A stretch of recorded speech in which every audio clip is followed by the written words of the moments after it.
Yeah, I suppose. Yeah, I mean, I have got time in the game, but I've never played open. I've never played, and until Distant Worlds 3, I never really played on a PG either.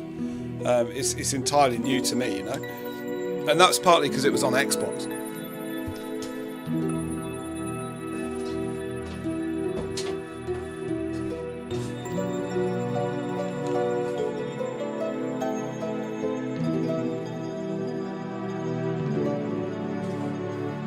Sorry, say that again.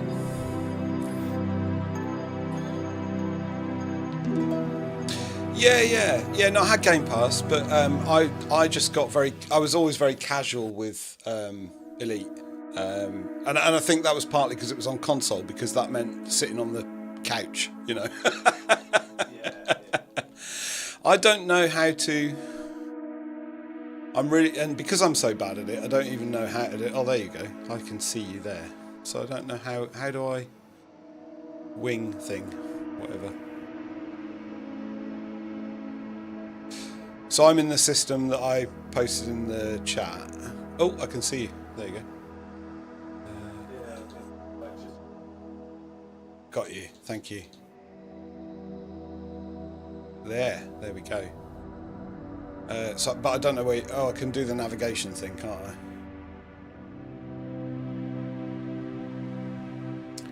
Yeah, I'm really bad at this.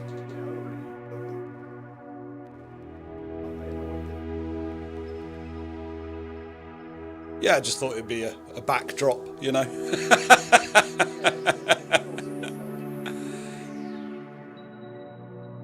It does.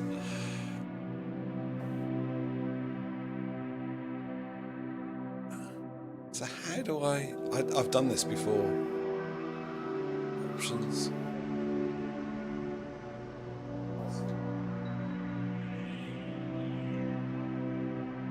Oh no! How did you do that? Were you playing an open? Did someone gank you?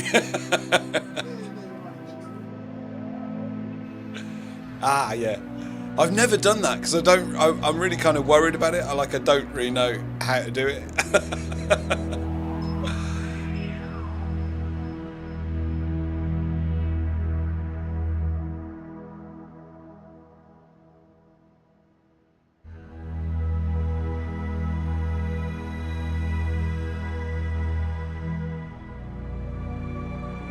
So does it respawn you at the last place you were docked?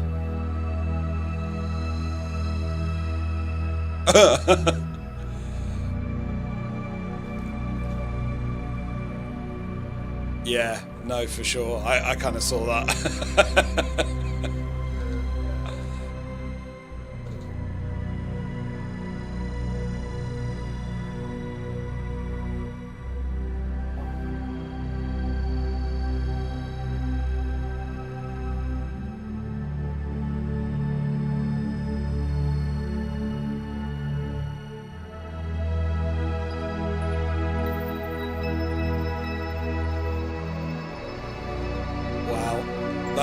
That must have just been horrific.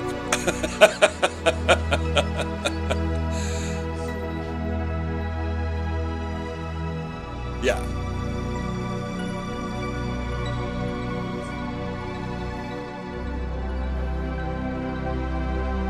Yeah, no, for sure.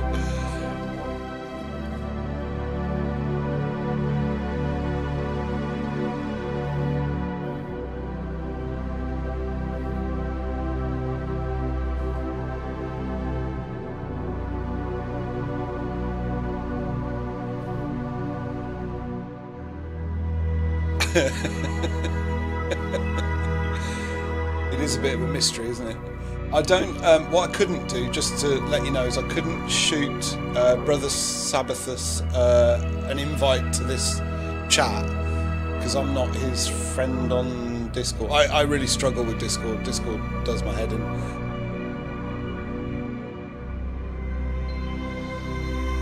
Oh, there he is. There he is. Hello, Brother Sabathius. It's very hard to pronounce.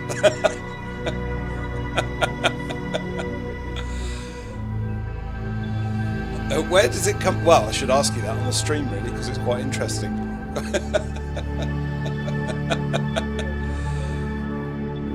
Yeah, definitely. Yeah, well, no, I did you play? I wondered. I didn't think that, but I wondered whether you'd ever played Warhammer. Ah, so yeah, I'm also a huge Warhammer fan, and I have some armies because I'm old, and that's what happens. Yeah, fantastic.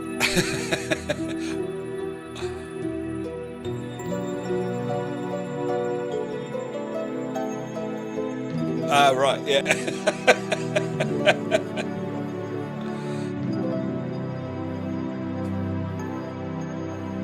Oh, really? That's awesome. Thank you.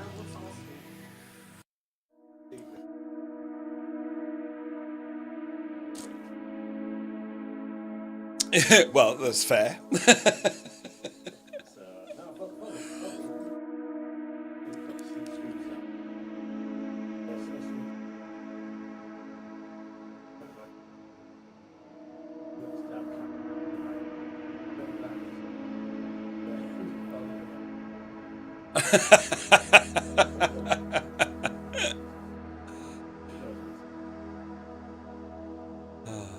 I wanted to say thank you so much for doing this, both of you. I really am very, I don't know what to say really, just massively grateful. Thank you.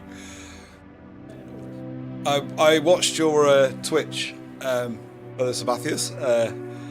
I enjoyed about 4 hours of the last one. I didn't quite get to the end because life got in the way. I can't believe how long you stream for. Like, that blows my mind. That's awesome. It's absolutely awesome.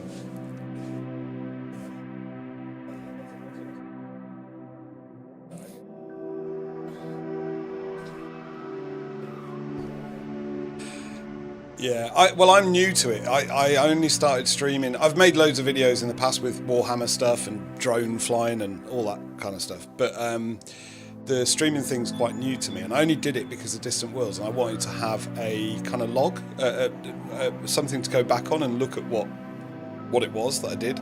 And I kind of enjoy it. I'm a narcissist, so I do enjoy a bit of streaming, you know.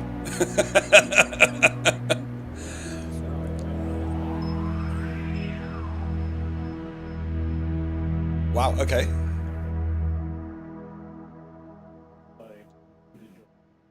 Yeah, no, for sure. Yeah, no. It's a lovely stream. It's a really good stream. So I'm following, obviously, as you do. Yeah, really good stream. Really enjoyed it. And I don't use Twitch much. That's my only downside. I tried to stream on Twitch at the same time as streaming on YouTube, and I just couldn't get it to work because of codecs. Because I'm on AMD and it didn't like. I think all it was is I selected the wrong codec for Twitch and AMD, if that makes sense.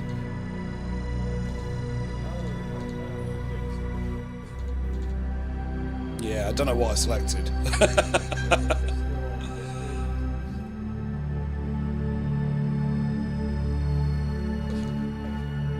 It's a bit like Elite Dangerous, isn't it?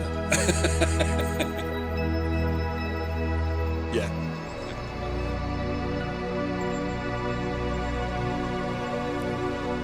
Definitely.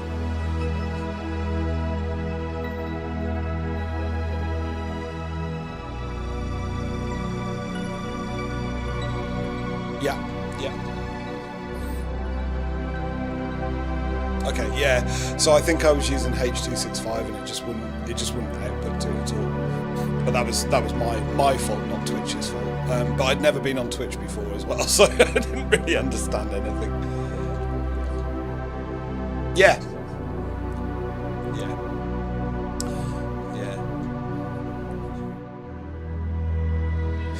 So there is, so I put the plug-in in and it kind of just didn't work at all. But as I say, I'm pretty sure it was just because I selected the wrong codec, which happens, doesn't it?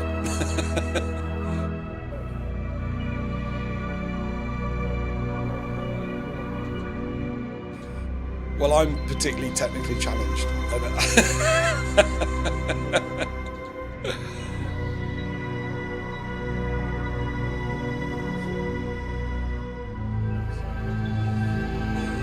Yeah, I noticed that you, in your stream, you were talking about your bike and cycling. Yeah, my dad is a massive fan of cycling.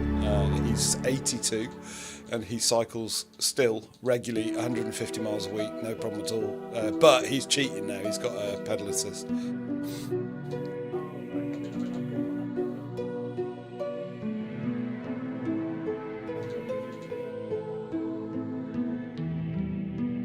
Oh, okay.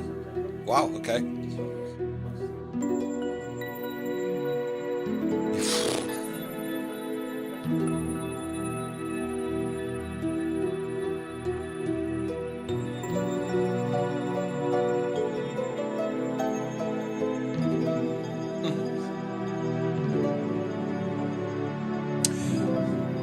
Yeah.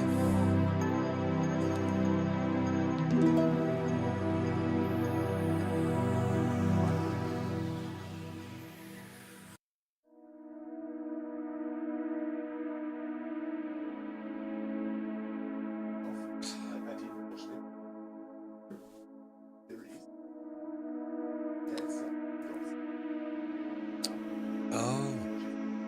Really? Seriously? Wow. Okay.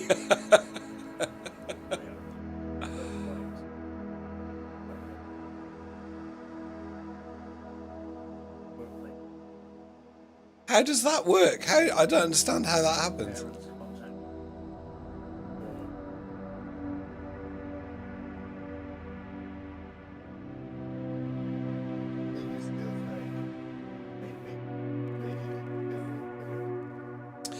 Yeah, I normally, yeah, no, that's really kind of you. I do normally do that. So I've got a Warhammer channel for the painting the miniatures. I've got an airbrush channel, and I didn't do it this time just because I was in a rush.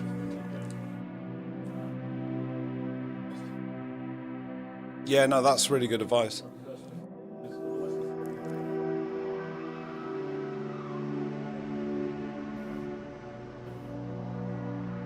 Yeah. Yeah, no, for sure.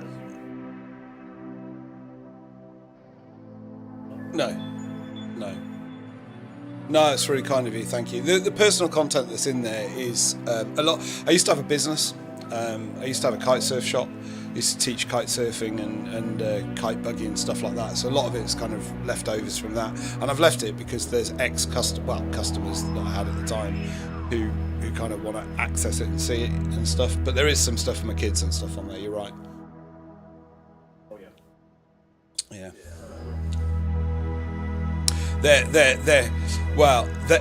They're pretty safe now though, because they're like horrible adults. yeah. Yeah. And I mean, they're just left on there just because of them, really, more than anything else. Oh, what was that? Was that Brother Sabathius? Wow. Oh, how is the Kestrel? Oh, there you go. Yeah, I kind of overpowered to hell because that's what they do, isn't it now?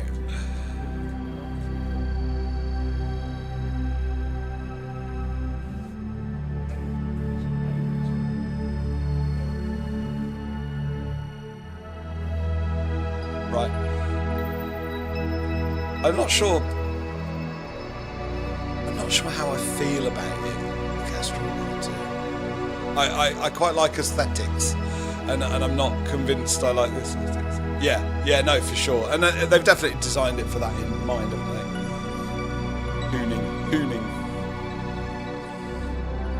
Yeah, no,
All right. Okay.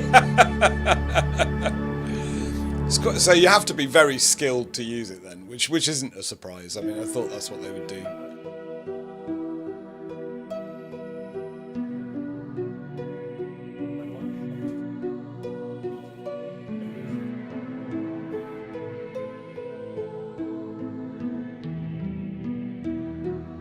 Yeah. Right.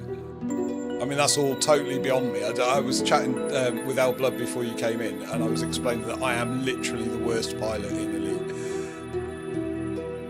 So don't. No, well, I don't know. I mean, I watch some people who are obviously just new to the game, but that's slightly different, isn't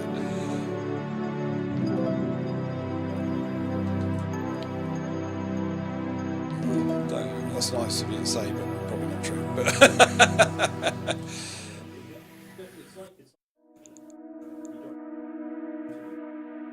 yeah, for sure. Yeah, that's fair. Did you go out racing and stuff with cycling? Yeah. Is it off road or on road for you? Stiff back or a road cycling?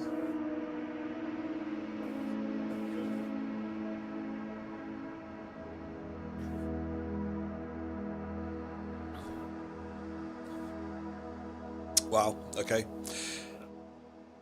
I used to do that when I was a teenager and in my early 20s. My dad and me were members of a cycling club, but I haven't. I did a lot of mountain biking quite a while ago now. I kind of got addicted to mountain biking for many years, and then I had quite a bad accident on a mountain bike, and I kind of packed it in. I realised I don't bounce. As you get older, you don't bounce quite as much. Well, yeah.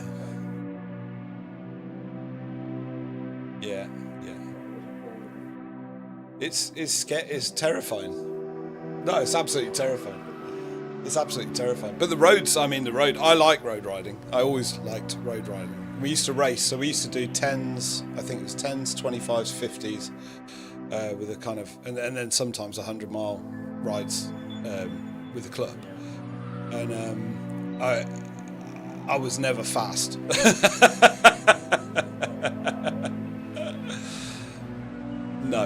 No, but I did enjoy I did enjoy touring. I really enjoyed touring cycling. My dad, and that's my dad's kind of nature as well. We used to go out on big rides together and stuff. It was great. But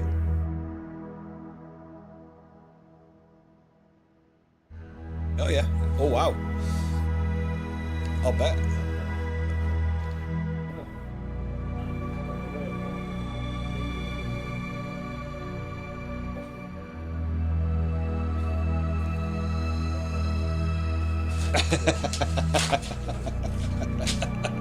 You gotta love Scotland.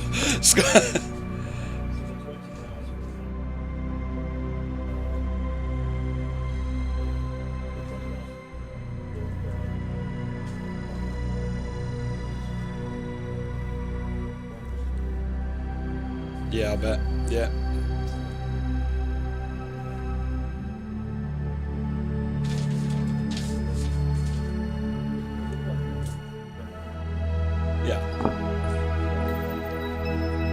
Oh yeah, bless you. Bless you. Bless you. I'm gonna have to start the stream. Sorry, give me 2 secs. I've got to actually do the thing, and so apologies. I will have to talk.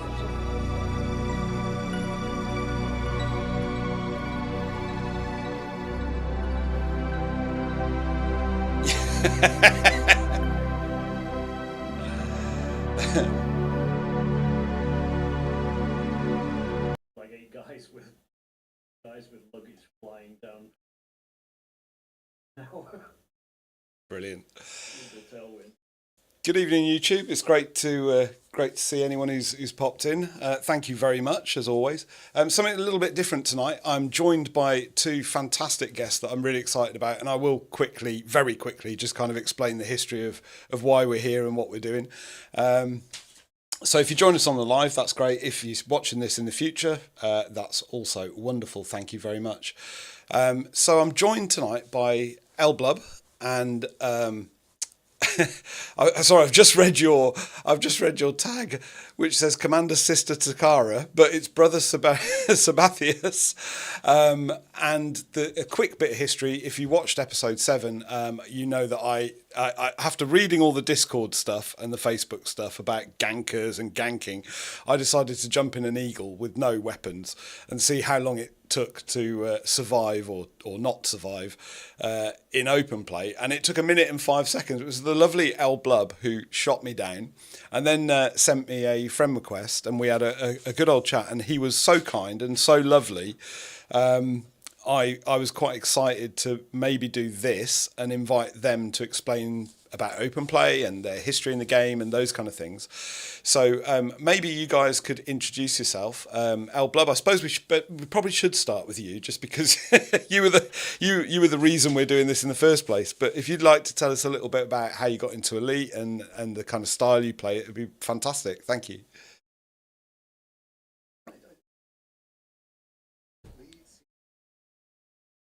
In 2017, and that happened because I was playing Cobra Space Program back in the day, and then a character called Scott Manley did a lot of videos about that game, and he featured Elite in one of his videos, and I thought like, oh, this looks interesting, and I did some research on the game and started playing, and then I've been on and off since 2017, been on Distant Worlds 2, got introduced to Gankers, eventually met Harry Potter, and then started blowing up people myself, more or less. And I was one of those people, which I enjoyed very much, strangely. Fantastic. It was kind of a weird one to start with. I saw that eagle, and that eagle turned around and didn't boost past me, and was like, what's going on here? Well, I have no experience of being ganked, so I didn't know what to do. I'm a complete novice. I mean, the other reason for this was you very kindly said, you know, if I was interested in open or anything like that, or PvP, you might be willing to teach me a bit, which is the other reason we're here, because I'm a useless pilot. So we will get to that, I'm sure. Yeah, I think that's where Brother Sabathius might come in more helpful than me, because I'm actually quite dogshit at proper organized PvP. Okay, I'm sure that's not true. Thank you very much. And then, Brother Sabathius, tell us about yourself and your lovely stream, because El Blub introduced me to your stream and what a great stream it is. But please tell us a little bit about yourself and how you got into Elite. And I think I'm right in saying you play FaOff quite a lot, if not exclusively, as well. Indeed, yeah. I basically fly flax and stuff all the time now. But I got into Elite way back when it first launched in 2014. I played the original Elite in 1984. Yeah, same. So when I heard of Elite Dangerous and it looked like exactly like the original game and it was just being made now, it was like, oh, take my money, I'm in. And so I've been playing it ever since. So I reckon I must have racked up about, I think I worked it out about 14,000 hours. Oh my gosh! That of playtime. I probably shouldn't have worked that out, but there you go. So I started out just exploring around. You know, for a long time I just explored, and so I went on the first Distant Worlds, which was I had the best time on the first one. Yeah. The very first Distant, before engineering, and it must have been very punishing as well. We had Horizons, we had SRVs. Yeah. And Aramis wanted to go out to repeat his trip from from before. And so what someone asked him, said to him, well, you should post it on the forums and see if anybody wants to go with you. Yeah. So he's like, yeah, okay. So he posted it on the forums, and I think he expected that maybe a dozen people or so might want to go. But after a week, there were like 200 people signed up. And like 6 weeks later, there was like 600, and it just snowballed just completely snowballed. And so the longest range shift that was going on that one was the Anaconda of 41 light years. Yeah. So. Were there... And I got so into it that I ended up having, because I ended up with 2 accounts out there. Yeah. Because initially I only had one. And this is the tale of space madness, all right? So I started out with one, which in an Asp Explorer. And that was my main account. And I thought, well, okay, well, if I'm going to be out here for a while, I'll get myself an alt account, and I can use that and play in the bubble. If there's a break, Yeah. I can play in the bubble. So I got myself the alt account, and played around a bit in the bubble, and got it up a bit. I got it into a hauler, and then Olivia Vespera, who she was flying of Type 9 on the trip, and she had 60 tons of rare goods for the party. Yeah. At Beagle Point. And she realized that she'd forgotten a couple of things. Okay. There was a couple she didn't have. Left the oven on. So it was like, we don't have these two. And I'm like, well, I might be able to get them to you. Oh wow. So I picked up a ton of both of the two of these things, and off I went in my hauler, 5,000 light years out to meet up with them, to give her the two things, and then I kind of stayed with it, flew the hauler back, did the old Robigo runs, for a bit with it, back when they were a lot different, and got into a Type 7. Okay. And of course, because I was just an exploring nut at the time, I outfitted it for exploring and thought, well, I need a shakedown trip, see how well it does at exploring. So I headed back out to the waypoint, and so then there was two. So then both my accounts are on the thing, out on Distant Worlds. It just kept going, because there were only 3 Type 7s signed up. Okay. And I never saw any of the other two. And I thought, well, when I get to Saga, I'll turn that one around and go back to the bubble. Yeah. Because then I can play in the bubble while I'm away. Yeah. But I just carried on, and it carried on, and it carried on, and it carried on.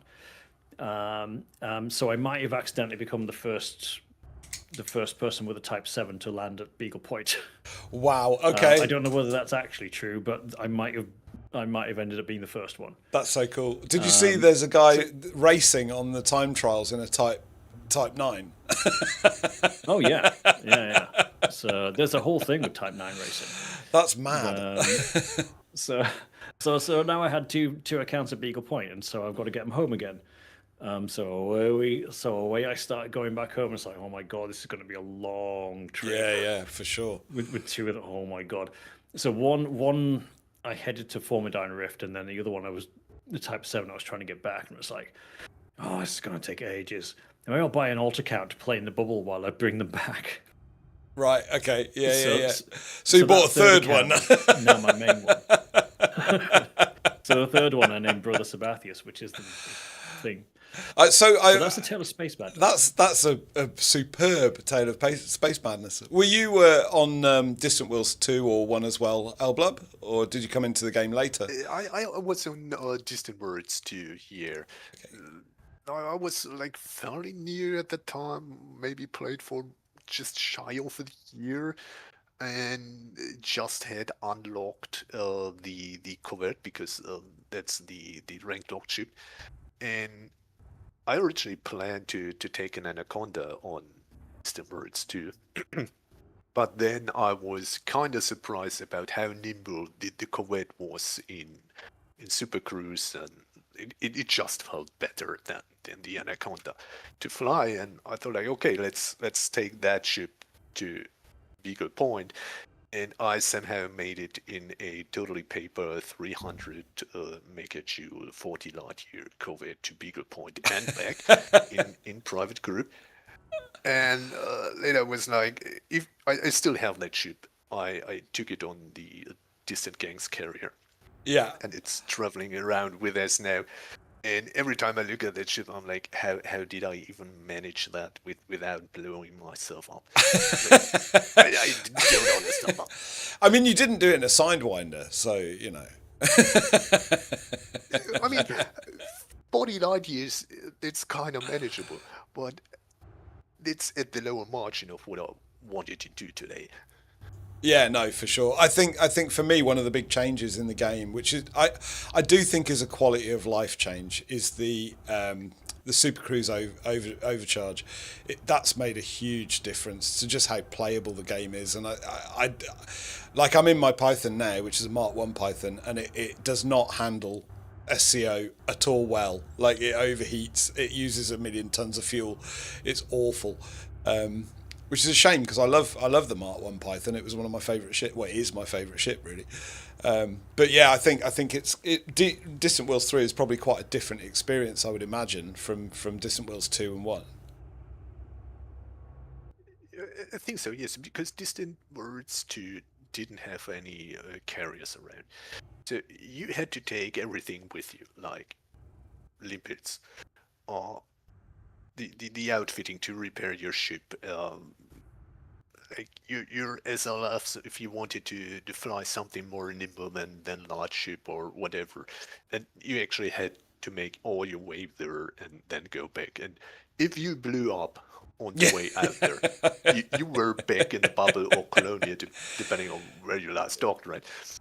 Yeah. So that was completely different. Now, if you blow up, you're just back at the carrier where you last docked at. So that's completely different. Also, you don't actually have to fly anything.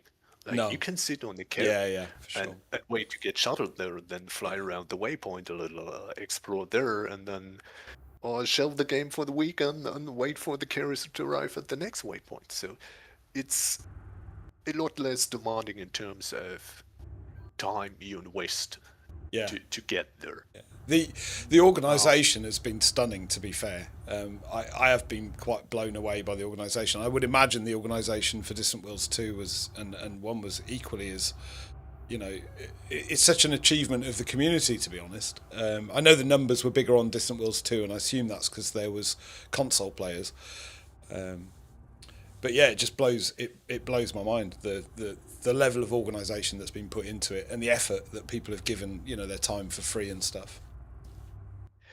I think Distant Worlds 2 had a larger player base because the exploration mechanics that we have today were brand new back then, like maybe 3, 4, 5, 6 months or something before Distant Worlds 2. They had a major exploration rework, and everybody wanted to try it out. Yeah. And I think that hooked up a lot of people, and then the destination with Distant Worlds 2 was pretty clear. That it was like, okay, we are going to the other side of the map of this game to Beagle Point, whereas in Distant Worlds 3 they said, okay, yeah, we go there along the way, but then it was kind of unclear where the destination was. I think these 2 points might contribute to the fact that we have less sign-ups today. Yeah, maybe. I'm not. I don't know. I think definitely the console. I mean, looking at the website for Distant Worlds 3, it gives you a breakdown, doesn't it, of who's playing on what platform and stuff like that. And I think there was like 22 players on Xbox that signed up for it. And I would imagine that was quite different in in Distant Worlds 2, as we all know. Elite stopped developing it on console. Yeah, I'm a console player, so that's where I came from. So this is why I didn't really play in open at all. And my piloting skills are quite weak. I was saying this to El Blood before the stream started. I liked to play Elite on my couch. So, but now I'm. I mean, this account was transferred from PS4. Oh right, okay, yeah. Okay. I had to build a PC just for this, to be honest. But so I'm the only one native to PC here, okay? Oh right, you were birthed in PC and started in PC. Yeah. I'm a native PC player. I bought this on, not this PC, but the one before, and then Odyssey came around and made it almost unplayable. So I took a bit of a break, and then at some point get a new setup and then give it another try. I've had quite big breaks. I would describe myself as a very casual player. So like I'll get into Elite, I'll play it for like 5 months and then I'll quit it for like a year. So I never made any progress in the game at all before Distant Worlds 3. I think the most credits I ever made was 57 million. That was it. I mean, that's okay. You don't need much more, I think. Unless you want to buy a big ship, which you probably don't. Well, we all want to buy a big ship, surely. Oh, I don't know. I'm not the biggest fan of big ships. Yeah, I like a medium me. I do like a smaller medium. medium ships are much more fun to fly. Yeah, definitely. And I suppose that brings us. I've got to ask this question. So the other reason for this stream was, or this episode was, because I was on the Discord forum for the squadron, Fatherhood, and so there was possibly a fairly new player was asking about what's this the daddy of all ganks ship that is everywhere with us on Distant Worlds 3. And I posted my experience with El Blub, which was a really positive interaction. And I see some other comments from people, possibly more in the Distant Worlds 3 forum, you know, people worried about getting ganked and all this kind of stuff. And I suppose the other side of it is what is it all about? Because I mean, it's quite a commitment to bring a fleet carrier out. It is. So perhaps you could tell us a little bit about PvP and what motivates you guys and your kind of ethic with it. Because Al Blub's got a fantastic ethic with it. As soon as he killed me, I got a friend request, which was genius. And then we had a lovely chat. I'll let Al Blub go first on this one. Okay. Yeah. So what I usually do is I blow somebody up and then I shoot them a friend wide, and then it's up to them to say, okay, I want to talk with this person, or I don't want to talk with this person. And I think I would say the majority of people just decline it. Then there is some that accept it and say like, hey, expletive. And you can swear on my stream, it's fine. Yeah, I don't want to demonetize you. I'm not. I don't do this for money.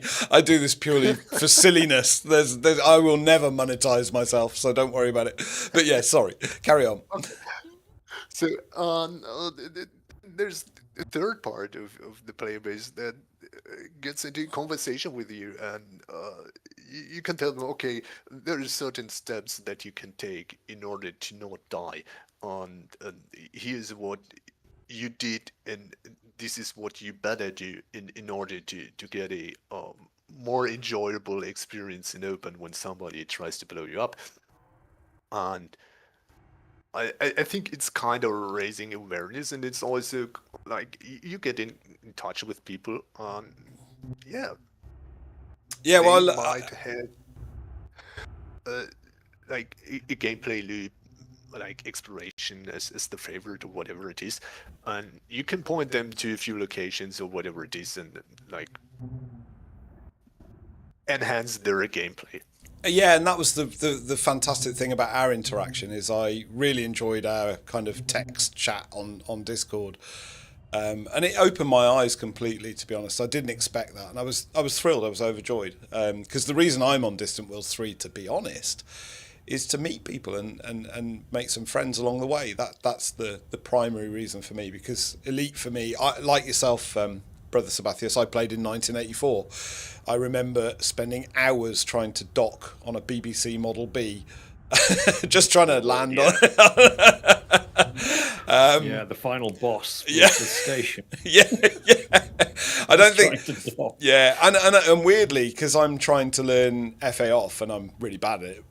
Weirdly, I've found that FaOff trying to dock is similar to that original experience, which has been lovely to remind myself how difficult it actually was. Because with FaOn, it's easy, isn't it? Yeah, I mean, I find it's easier than that 1984 game because you can see. Yeah.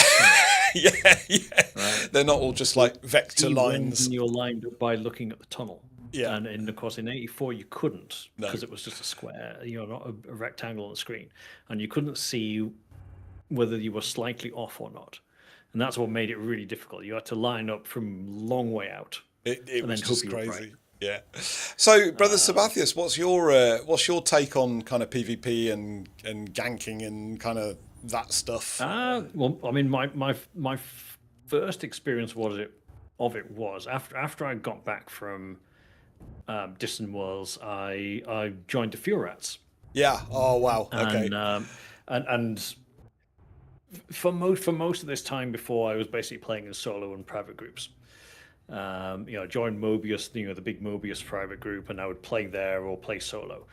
And I really hadn't done much multiplayer in League at all. So I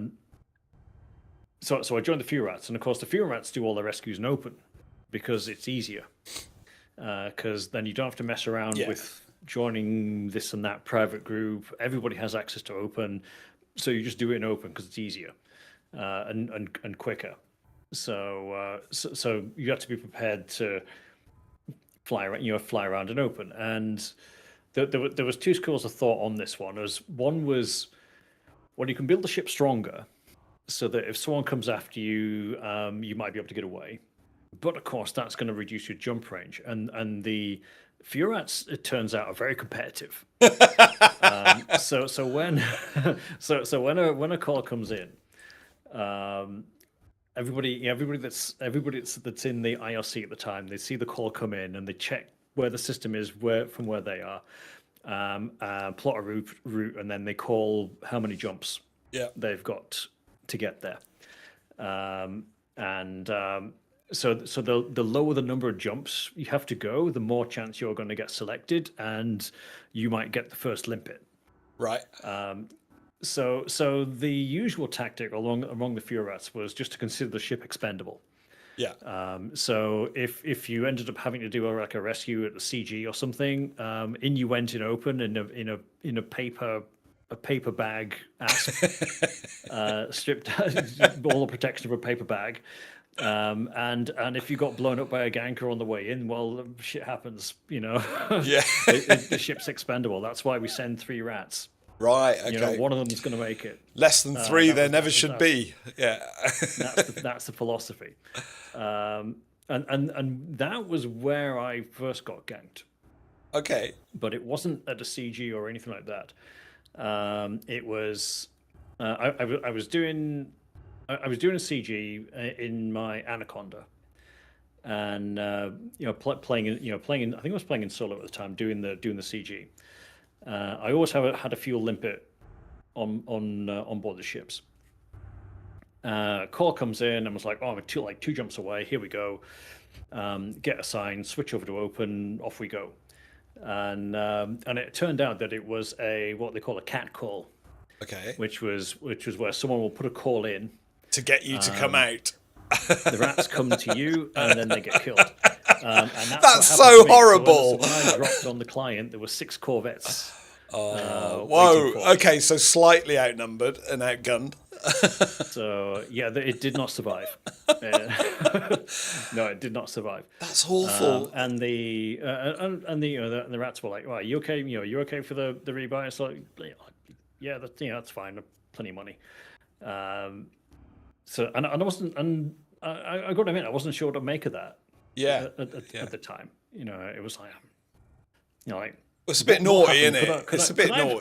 Could I have stopped that? Is there anything I could have done about that? Like, probably not. Not in this ship, anyway. Yeah. So I was kind of unsure, and then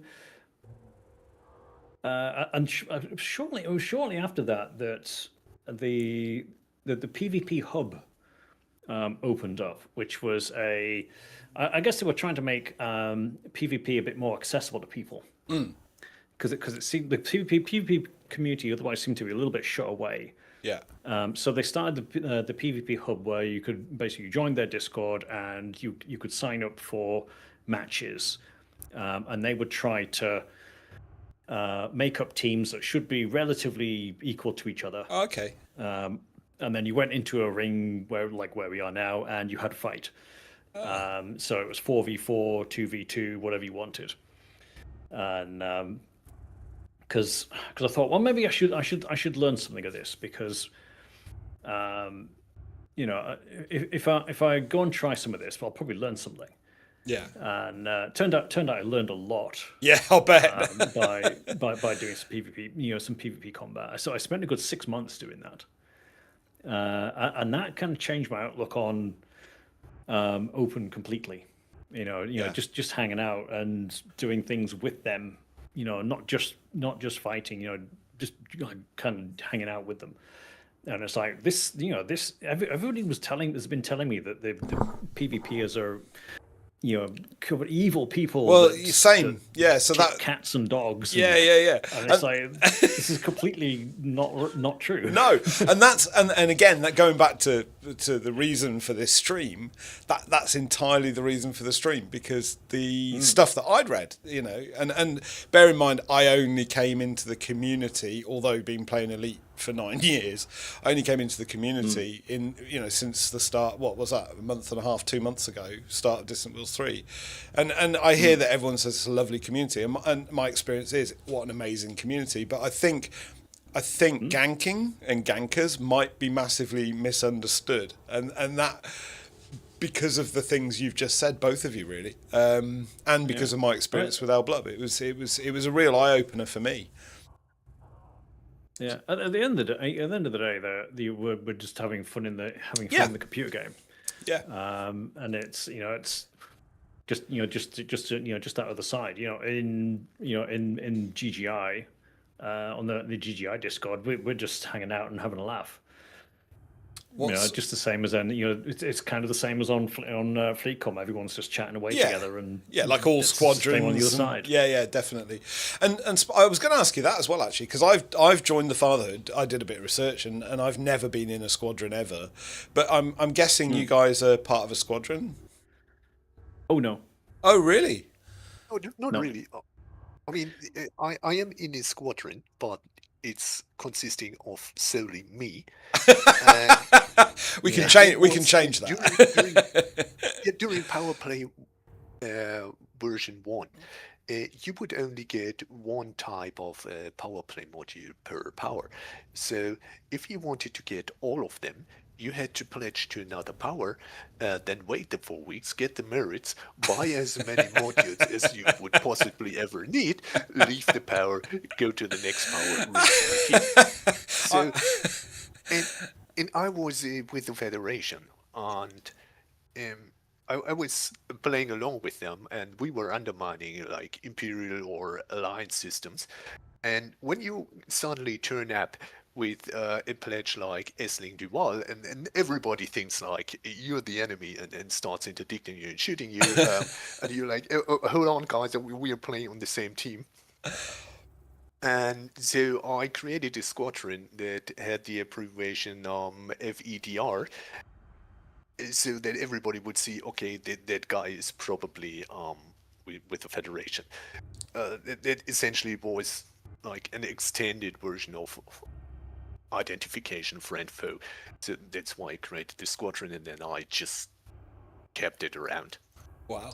And these days the squadrons offer you perks like notoriety decay or increased mission priority. So it's kind of handy to have a squadron, so you can change that however you like and whatever you want to have of it.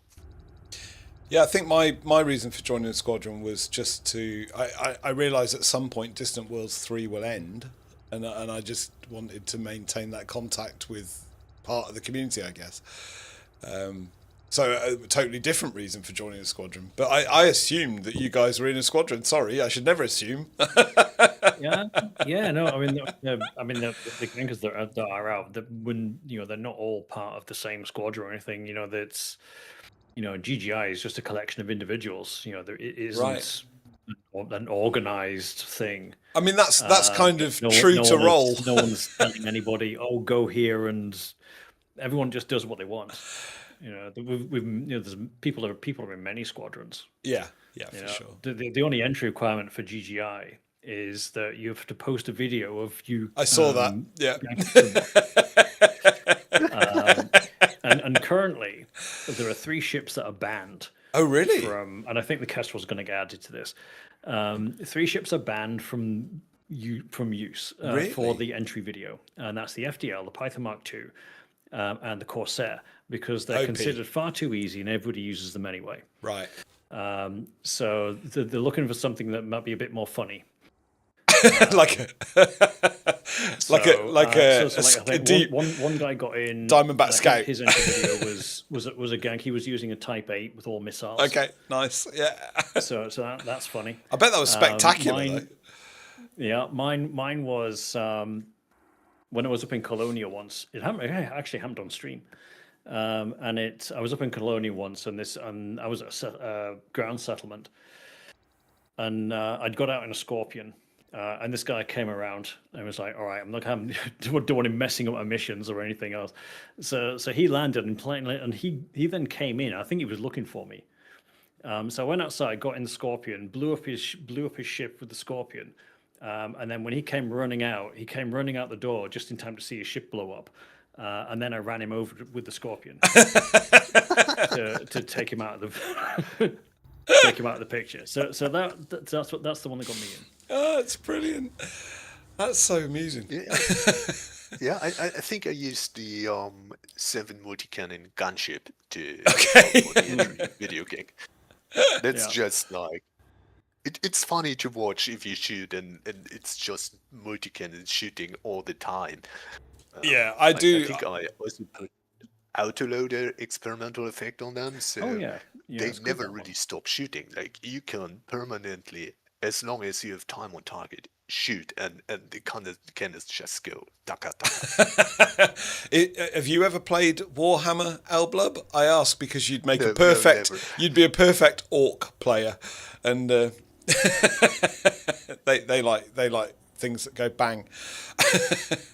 I mean, that's one of my biggest failings in the game, really, is I don't really experiment with weapons. I think I watched a YouTube video like 8 years ago and it said get multi-cannons and some lasers, and I've stuck with that ever since. For PvE, that works pretty well. Yeah, I don't think it'll work for PvP though, will it? There's much better. Yeah. What do you guys run then? Better weapons, but it should still kind of work. Like if you went out to one of the carriers and started blowing up some paper explorers, that's absolutely enough. Yes. Some idiot in an eagle. We've had people that have gone around ganking in a Sidewinder. Oh, that's mad. Yeah. I do like the Sidewinder. I do like the Sidewinder. It's I think, and I suppose my only regret. Well, I have a few controversial kind of points, I suppose, about pre-built ships, and one of the things that saddens me a little bit is the Sidewinder is the one thing that all players in Elite had in common. You know. Oh yeah. And there was Throw it away. there was something wonderful Never about throw that. your Sidewinder away, or go back to it later. Yeah. And engineer the hell out of it. Yeah. And it's so fun. When you've done that, it's so funny to use it for unusual things. Like I have a AX Sidewinder. Oh really? Blow Cyclopses up with. It's really fun. I'm a fan of the Yamix videos, and he does that, doesn't he? He likes to do the Thargoids with a Sidewinder. Oh yeah. It's I keep saying Sidewinder's OP. Whenever someone comes in and is like, "What you seriously hunting Thargoids with a Sidewinder?" I was like, "Yeah, it's OP." I suppose the thing about it's the role play game part of, or the RPG roots, I suppose, of Elite. It does encourage you to constantly be working towards the next ship or the next weapon and stuff, but it is massive fun to revisit ships that you haven't flown for a while. Definitely. Oh yeah, everyone should. Yeah. Can I? Oh, sorry. Go on. Everybody should come back to to some of the ships. I mean, a lot of the small ships though got left behind by as the gameplay evolved. They just got left behind. Yeah, for sure. It's like you wouldn't take an Eagle to a conflict zone if you were intending on winning it.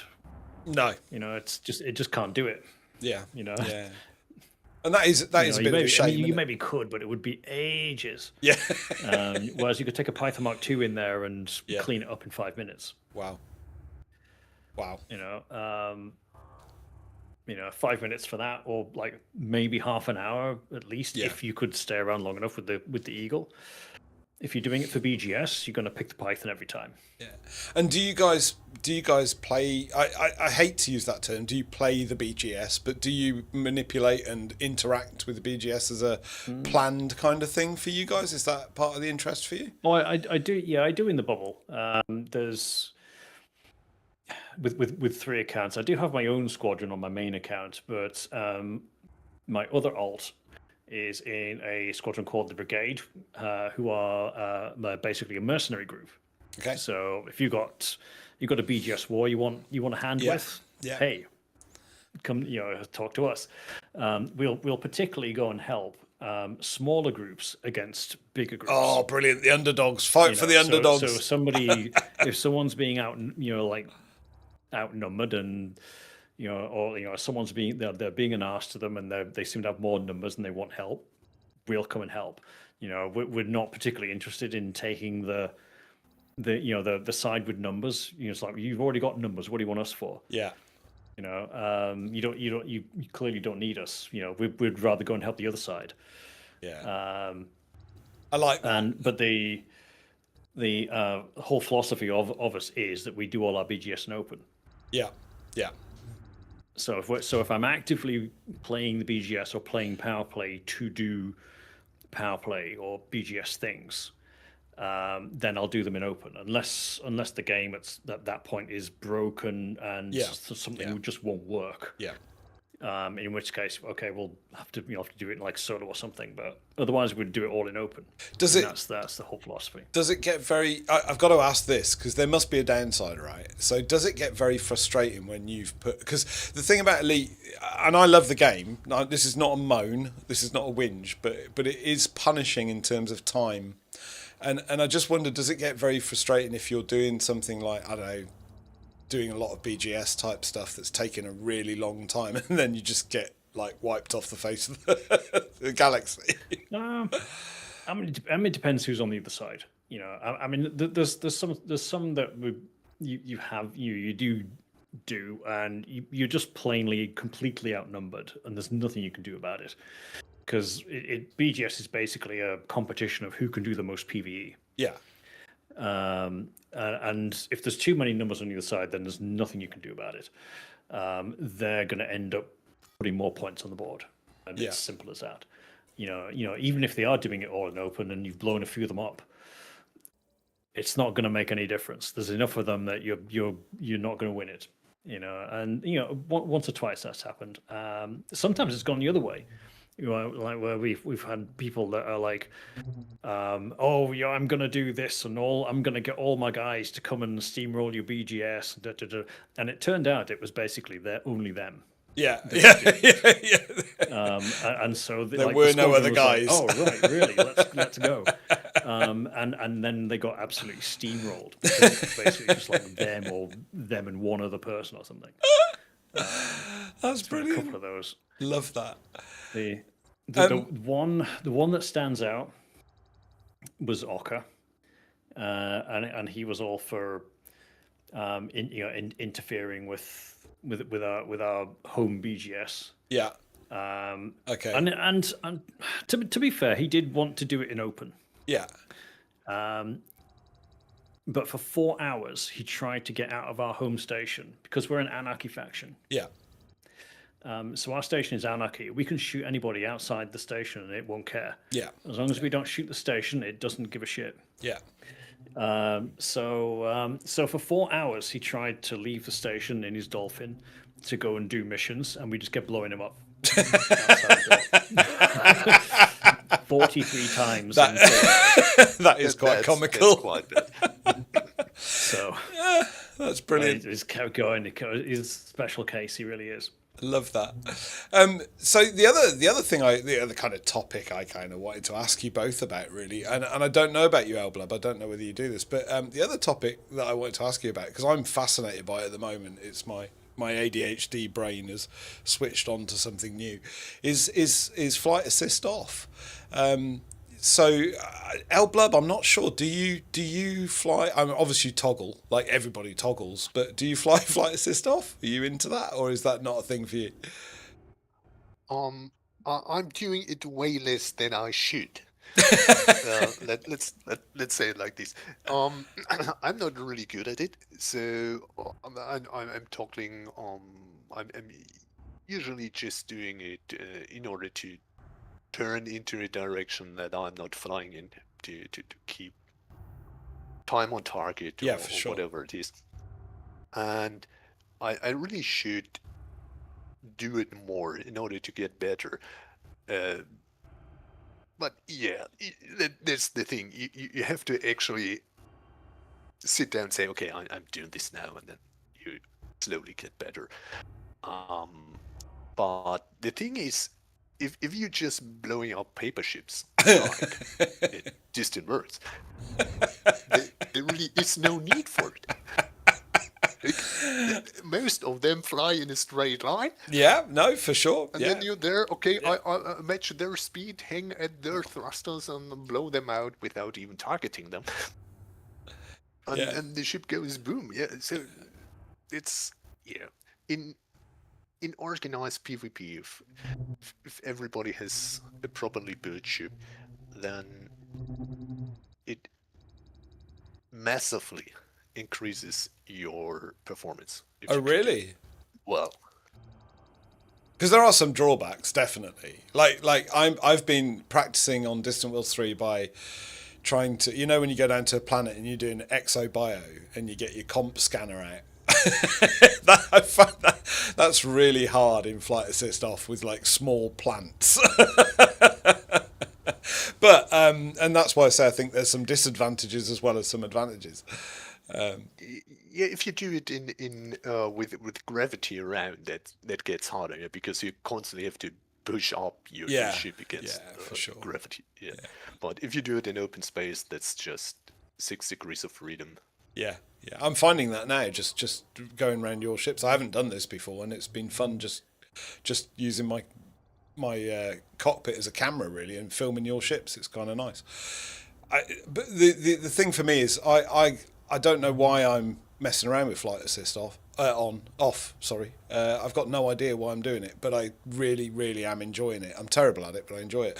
I'd be really interested to know about Brother Sabathius and how you got into flight assist off and how you nailed your technique and what your kind of thoughts are about flight assist off. It is very powerful to use in combat. I learned it because I wanted to learn Thargoid. Well, because I was trying some PvP, and I wanted to do Thargoid combat, and it was a big advantage to use flight assist off for both. Okay. But mostly I was wanting to Thargoid combat was one of my new challenge. Another one of the PvP community, Barnard 07.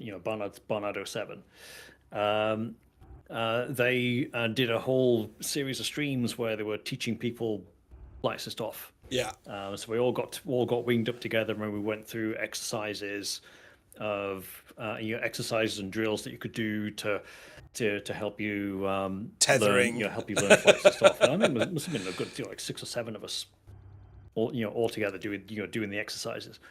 And that really gets you started, and then it's just practicing all of that, and keeping and practicing it. Yeah.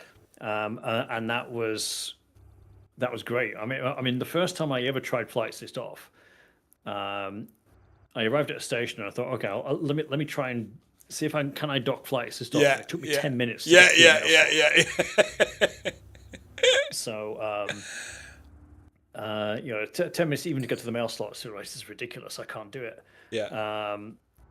But then going through the training steps and the drills. Yeah. I was like, okay. I'm kind of getting it. Yeah. Of what I need to do with it, and then after you've practiced it so much, it then starts to become natural. Yeah.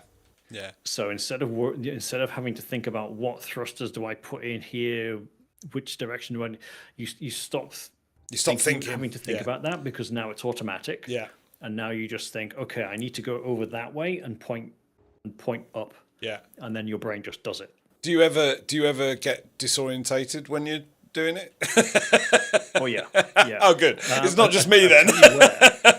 I'll tell you where. Yeah. Beagle Point. Okay. Is that because there's Trying no to fly around with stars? flight assist off. Beagle Point is so disorienting because there's no stars. Yeah. Yeah, I get that. I went to Salam. And we use stars. Yeah. It shows you where you're going and how fast you're rotating. Gives you a vector, doesn't it? Really. And there's no stars there. Right. I went to. So you could be rotating and you can't see it. Yeah. I went to Salame's until you get the. It's even disorienting with FA on. Yeah, for sure. Because you're turning your ship and you just see nothing. Like, your brain is like, oh, is that thing actually turning? And yeah, my mouse is pointing up. I'm pitching up.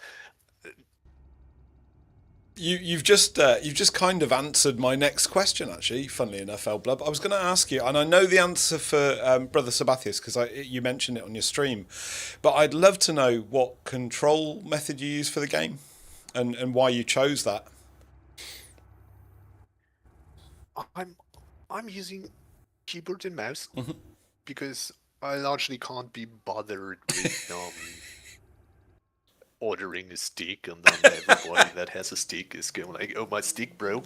I'm like, "Yeah, I'd rather go with the $30 keyboard or something." So you're just tight. It's just money. Yeah, and you don't have to put your stick away and then type something in chat. You can use the same control interface. I get that. You just go. It's just so much easier. Fantastic. And then Brother Sabathius? Yeah, I fly with twin sticks and pedals. Did you spend a serious dollar on that? Because the reason I'm asking this, because I'm quite interested in it. I went for I'll tell you my train of thought in a minute, but I was very, very keen on the idea of something like a VKB Gladiator or a Stex system or something like that. Yeah, that's what I've got. Yeah, I was going to ask you whether you spent the money. Yeah, I first started with. I mean, I tried keyboard and mouse, but my brain just doesn't want to do it. No. Right? I've done sim racing and stuff in the past, and I always have to have the right control. My brain does not want to fly with the mouse at all. So it had to be a joystick, and I started out with a Thrustmaster Hotus X. Yeah. The really cheap one. And that did fine for a bit. And then I got some Thrustmaster T16000s. I got the Hotus version of that. And then that I must have got lucky with that one, because that one lasted over a year. It was like a year and a half. And then I thought, for some reason, I thought it might be kind of wearing out a bit, because it felt like it was getting a bit sloppy. Yeah. In fact, it really wasn't. There wasn't anything actually wrong with it. So I got rid of that one, and I got a couple of new ones, because I was thinking about trying twin sticks. Yeah. Because I was starting to do flight assist off, and I thought trying twin sticks with them. And there's a famous problem with the T16000s where the potentiometer they use for the twist fails very, very quickly. Yeah. And the next three that I bought, they all broke within 4 months. Okay. all with the twist so those potentiometer. Lasted in total 4 months. Okay. That's expensive. Like, that's an expensive 4 months. Right, screw this. If I'm gonna do twin sticks, I'll have to get something that's just decent. So then I went to VKB Gladiators. Yeah. And because everybody was just recommending them all over the place. Yeah.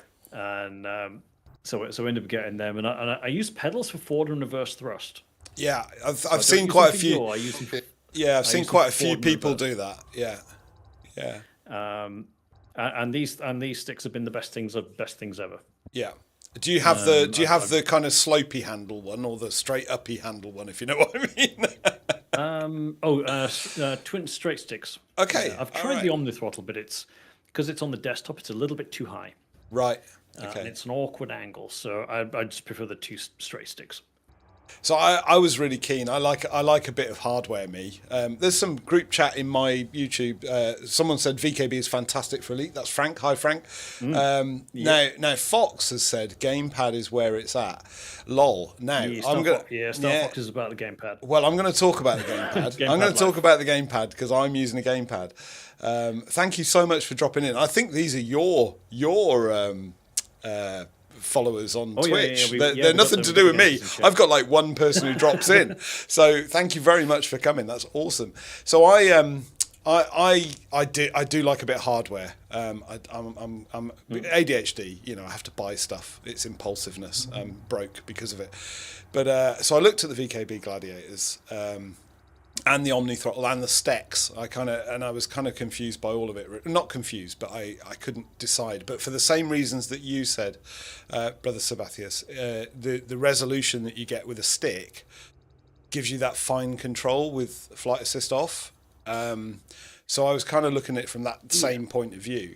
But there was a couple of reasons why I didn't go down that route. Instead, I ended up buying a more expensive game controller. I'll show it on the screen for those of you that are watching. It's a FlyDigi. I'm not sponsored. I bought it with my own money. I bought it second hand as well because I'm skint. It's a FlyDigi Apex 5, and I had before that the Elite 2 Xbox controller.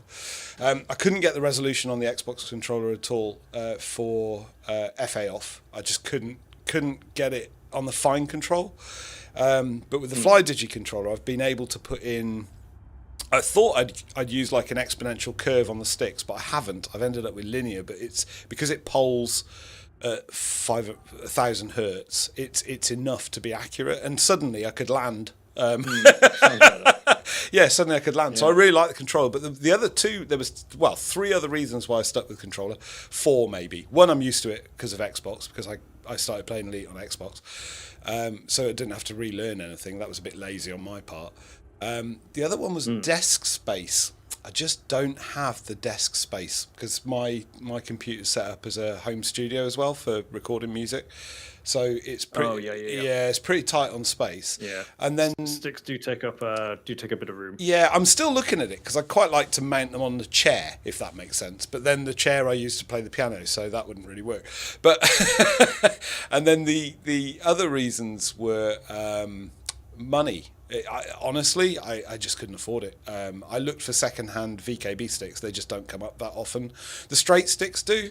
The Omni Throttle, not so much. And the Stex is really rare. It comes up occasionally, but probably couldn't justify, at the moment, financial situation to buy them. So that's why I kind of went off it. Not went off it, but didn't invest. And the last reason was the deal breaker. The last reason was I'm doing ExoBio at the moment because of Distant Worlds 3 quite a lot, and I have got a VR headset. I do like playing Elite in VR, and I just didn't want to go from one. The same reason that L Blub said about the keyboard and the mouse. I don't want to go from one control setup system to another to go between foot, SRV, and ship. So I settled on the old controller. So I'm with Fox. So there you go. But I am fascinated by. Fox is here as well, right? Yeah, he's in my chat. You guys can't see it, can you? Because it's on the YouTube. But I've got the stream up. Oh, there you go. You'll be better at it than me because my eyesight's failing, so I'm pretty bad. Elite's really good for controls. You can pretty much wire anything up to it. Yeah. You know, as Frank says, Tato flies with a VKB stick for the right hand, and then uses a controller. In the left hand. Wow. Okay.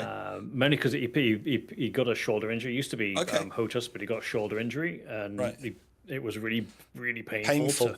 To use the throttle. So he started while he was recovering. He changed to a joypad, a gamepad in the left hand to do laterals, verticals, and pips and stuff like that.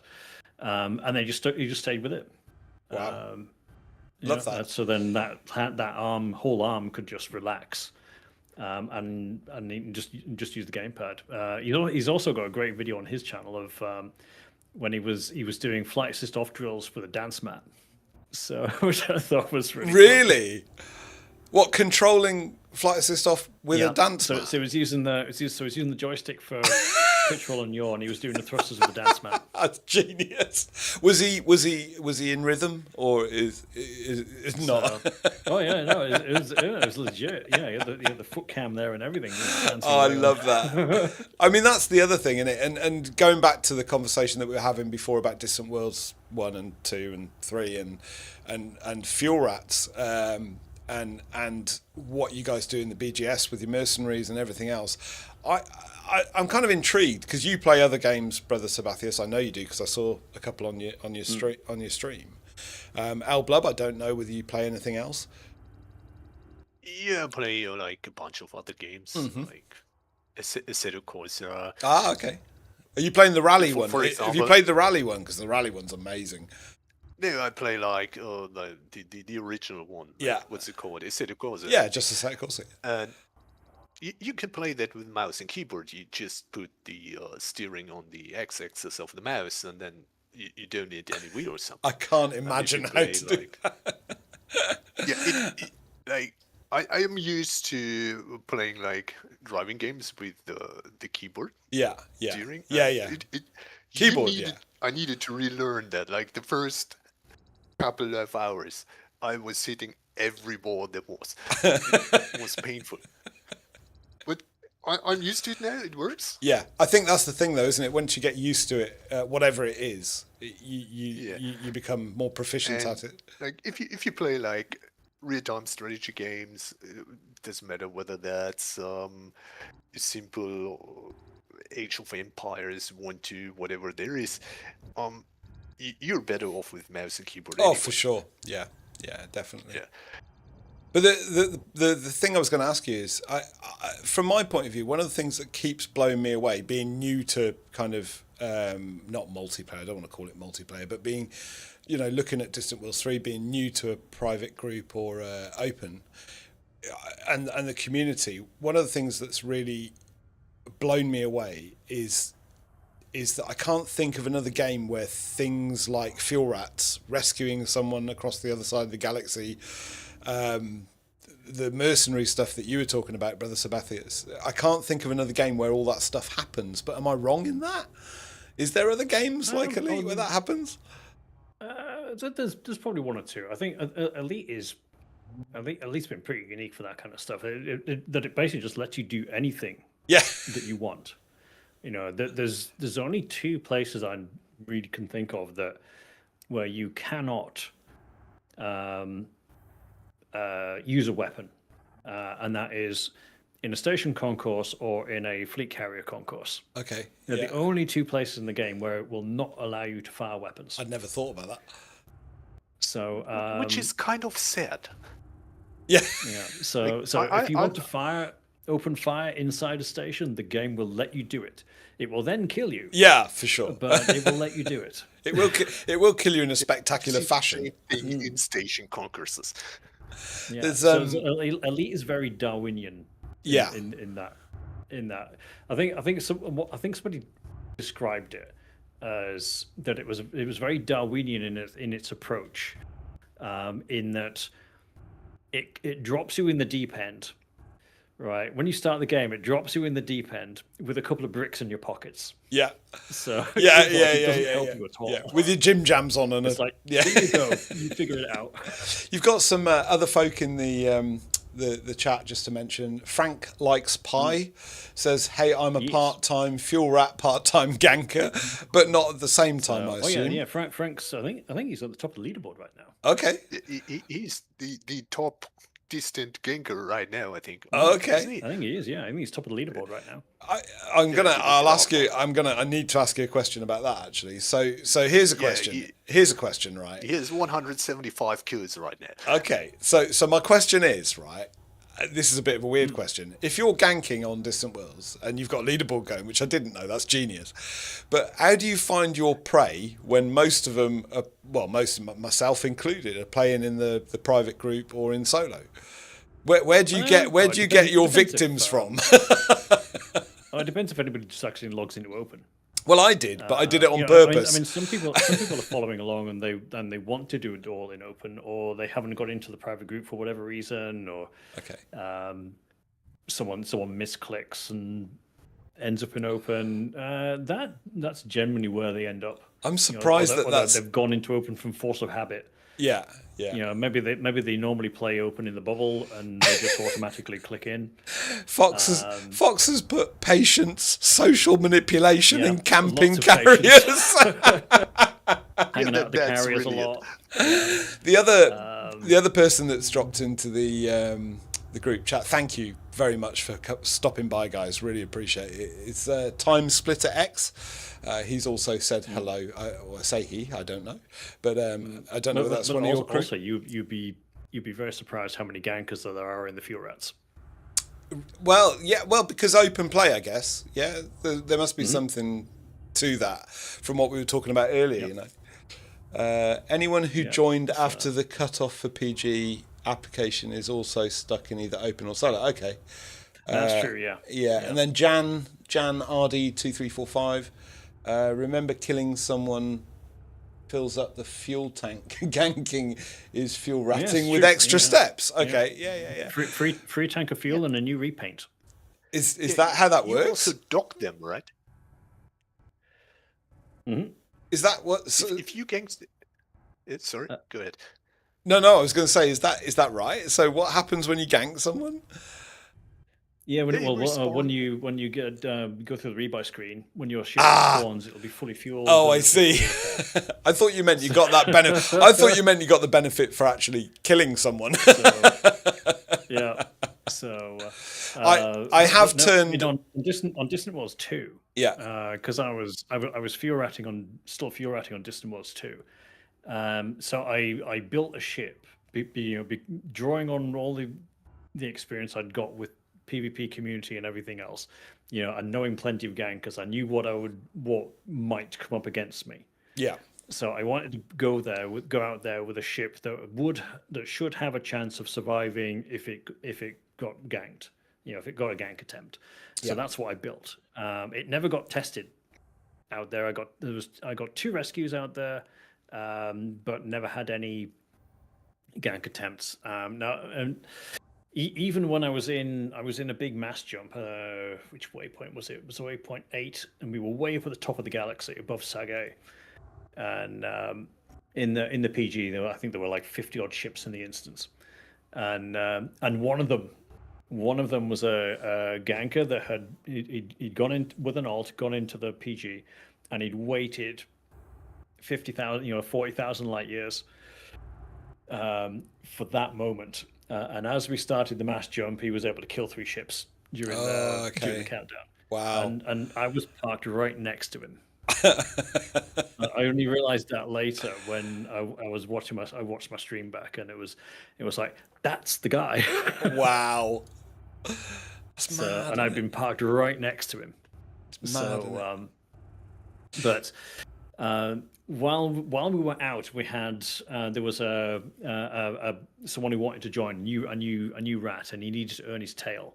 Right, you have to earn your tail, and that is the you have to go through the drill. Yeah. So you get taught, you get trained into what to do, and mostly it's communications. For sure. Is what you're learning, how to communicate with dispatch, because it's all run like a proper emergency service. Yeah, I read up on it. Yeah, so he was out on the expedition, and he was already out there, and he wanted to join the fuel rats. So in the IRC, he was like, okay, I need a. I was going to do the drill with him, and I said, right, I need a damsel. So somebody pretends to be the victim, the damsel in distress, tied to a post. You send the trainee to refuel them. Yeah, and then you do the debrief afterwards, and so that you're happy that they know what they're doing, and then they can communicate well. For sure. And so of course, the guy that was the damsel was on Distant Ganks 2. So he was out there ganking the expedition. Oh, right, okay. So it was like, all right, I need a damsel. And he's like, yeah, okay. And then off he went. So our ratling here is flying his asp with the shields of a paper bag. Is off refueling this this arm to the teeth anaconda to do the drill. So that's brilliant. Not knowing at all. No. Right. This guy's ganking the expedition on the other side. That's kind of funny. So of course, while he's doing the drill and everything, he's not going to do anything. Yeah. So because that's separate. Yeah. And then after that, if you'd met him after the drill was finished, if you'd then met him later, he probably would have ganked him. Yeah, for sure. That's how it goes. Maybe they need to. You'd be surprised. Maybe there needs to be like, you know how like the United Nations have got the blue helmets. There needs to be like a paint job for fuel rats so people don't attack them.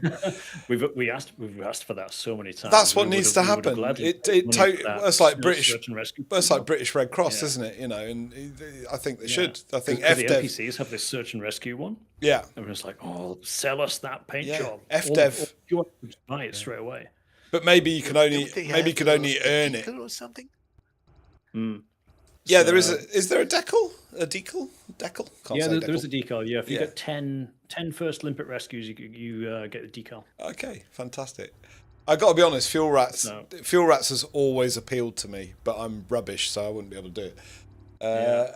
We're always told that because we do rescues in open.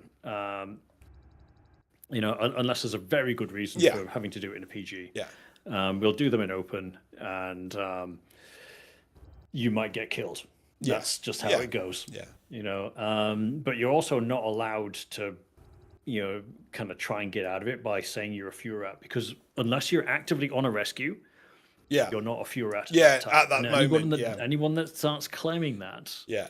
Like just randomly gets shot down and then goes, "Oh, you just shot down a fuel rat." Unless he was on a rescue, he's not currently a fuel rat, and you'll get kicked out of the fuel rats for that. Yeah, it's a bit like being off-duty fireman, isn't it? Or something. Yeah, brilliant. So that's been absolutely fascinating. All of this discussion. I suppose the other Fox says, "I, on the other hand, target them specifically." I assume he means fuel rats, but that's rotten. I suppose the other bit of what I kind of wanted to achieve. I'm so grateful. This has been fantastic discussion. The other thing I was kind of keen to explore was how do I actually survive in open? So being a rubbish player. Now I must say, I have turned report crimes against me off, because I'm conscious that if you shoot me, I need to have that off. So I've done that. That's correct, right? In lawless space, it doesn't matter. Oh, it doesn't matter. Okay, well, I've done it anyway. I've done it anyway. But if we were, I suppose the other side of it is looking at kind of tactics and combat and stuff like that. I'm desperately trying to fly fight assist off. And El Blub, you very kindly invited Brother Sabathius because he flies flight assist off, and you mentioned he was more experienced in PvP. Having watched your Twitch, Brother Sabathius, I don't think I'd survive more than a couple of seconds in a fight with someone like yourself, but and El Blub, to be honest, because I'm rubbish. But if you were going to teach me how to do PvP survival combat stuff, we could do a bit of that maybe just to entertain the stream. Frank Likes Pie says an article on the rats was what finally pushed me over the edge to start playing Elite. I had been on my wish list. It had been on my wish list for a year or two. Wow. Okay. I mean, and this is what I was saying about the uniqueness of Elite. And I know it's got its problems. Don't get me wrong. We all accept the problems. But that uniqueness of Elite is one of the things that keeps me coming back time and time again. And things like the fuel rats are stunning, really, as a community. Like you said, it runs exactly like a rescue organisation would. In the real world, and it was a player just decided he was gonna organise it one day. It's like I think that it was Surly Badger that organised it, started it all off, because he ran out of fuel when he was out exploring, and no one came to rescue him. And he was out of fuel, and there were no fuel limpets back then, so he had to just self-destruct. Yeah. It was it was wait to die or self-destruct. So when they added fuel transfer limpets in, he was the one that said, "Okay, right, I'm gonna I'm going to start something so that nobody needs to self-destruct anymore. Yeah. So if I can go rescue them with a fuel limpet, I'm going to do it. It's stunning. And they started it just on a forum thread, and then it rapidly outgrew it. Yeah, absolutely stunning, isn't it? So yeah, going back to the thing, thank you for that. I don't know the history like this at all because I played on Xbox on my own, like a sad little kind of thing. But so yeah, if you're going to teach me some PvP combat and survival, what would you say to me then? How do I do this? I mean the number one thing is going to be ship build. So if you're building a combat ship, then depending on what the ship is, then you'll need to be concentrating on shields, armor, and then weapons can be very much personal choice. Right.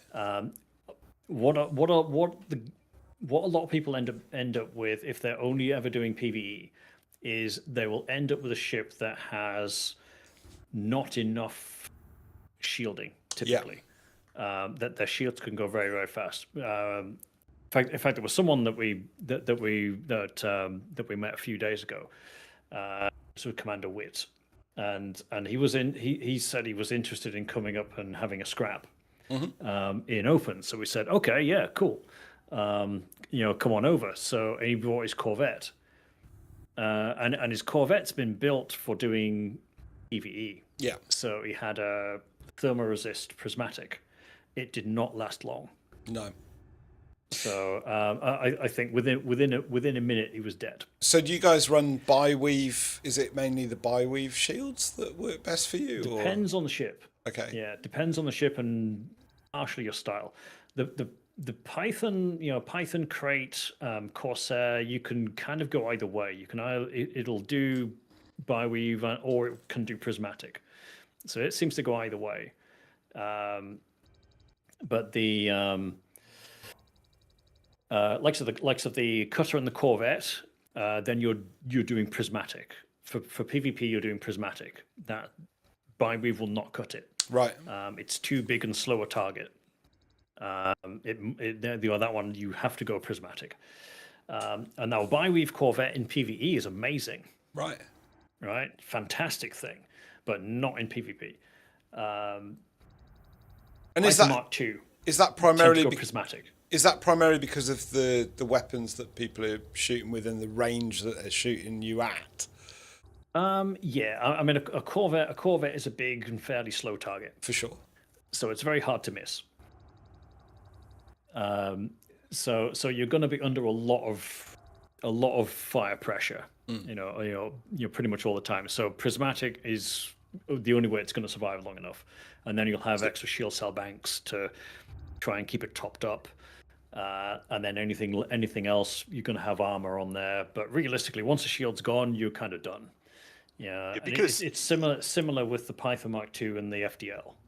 They will both your go shields prismatic. will only recharge when you're not under fire.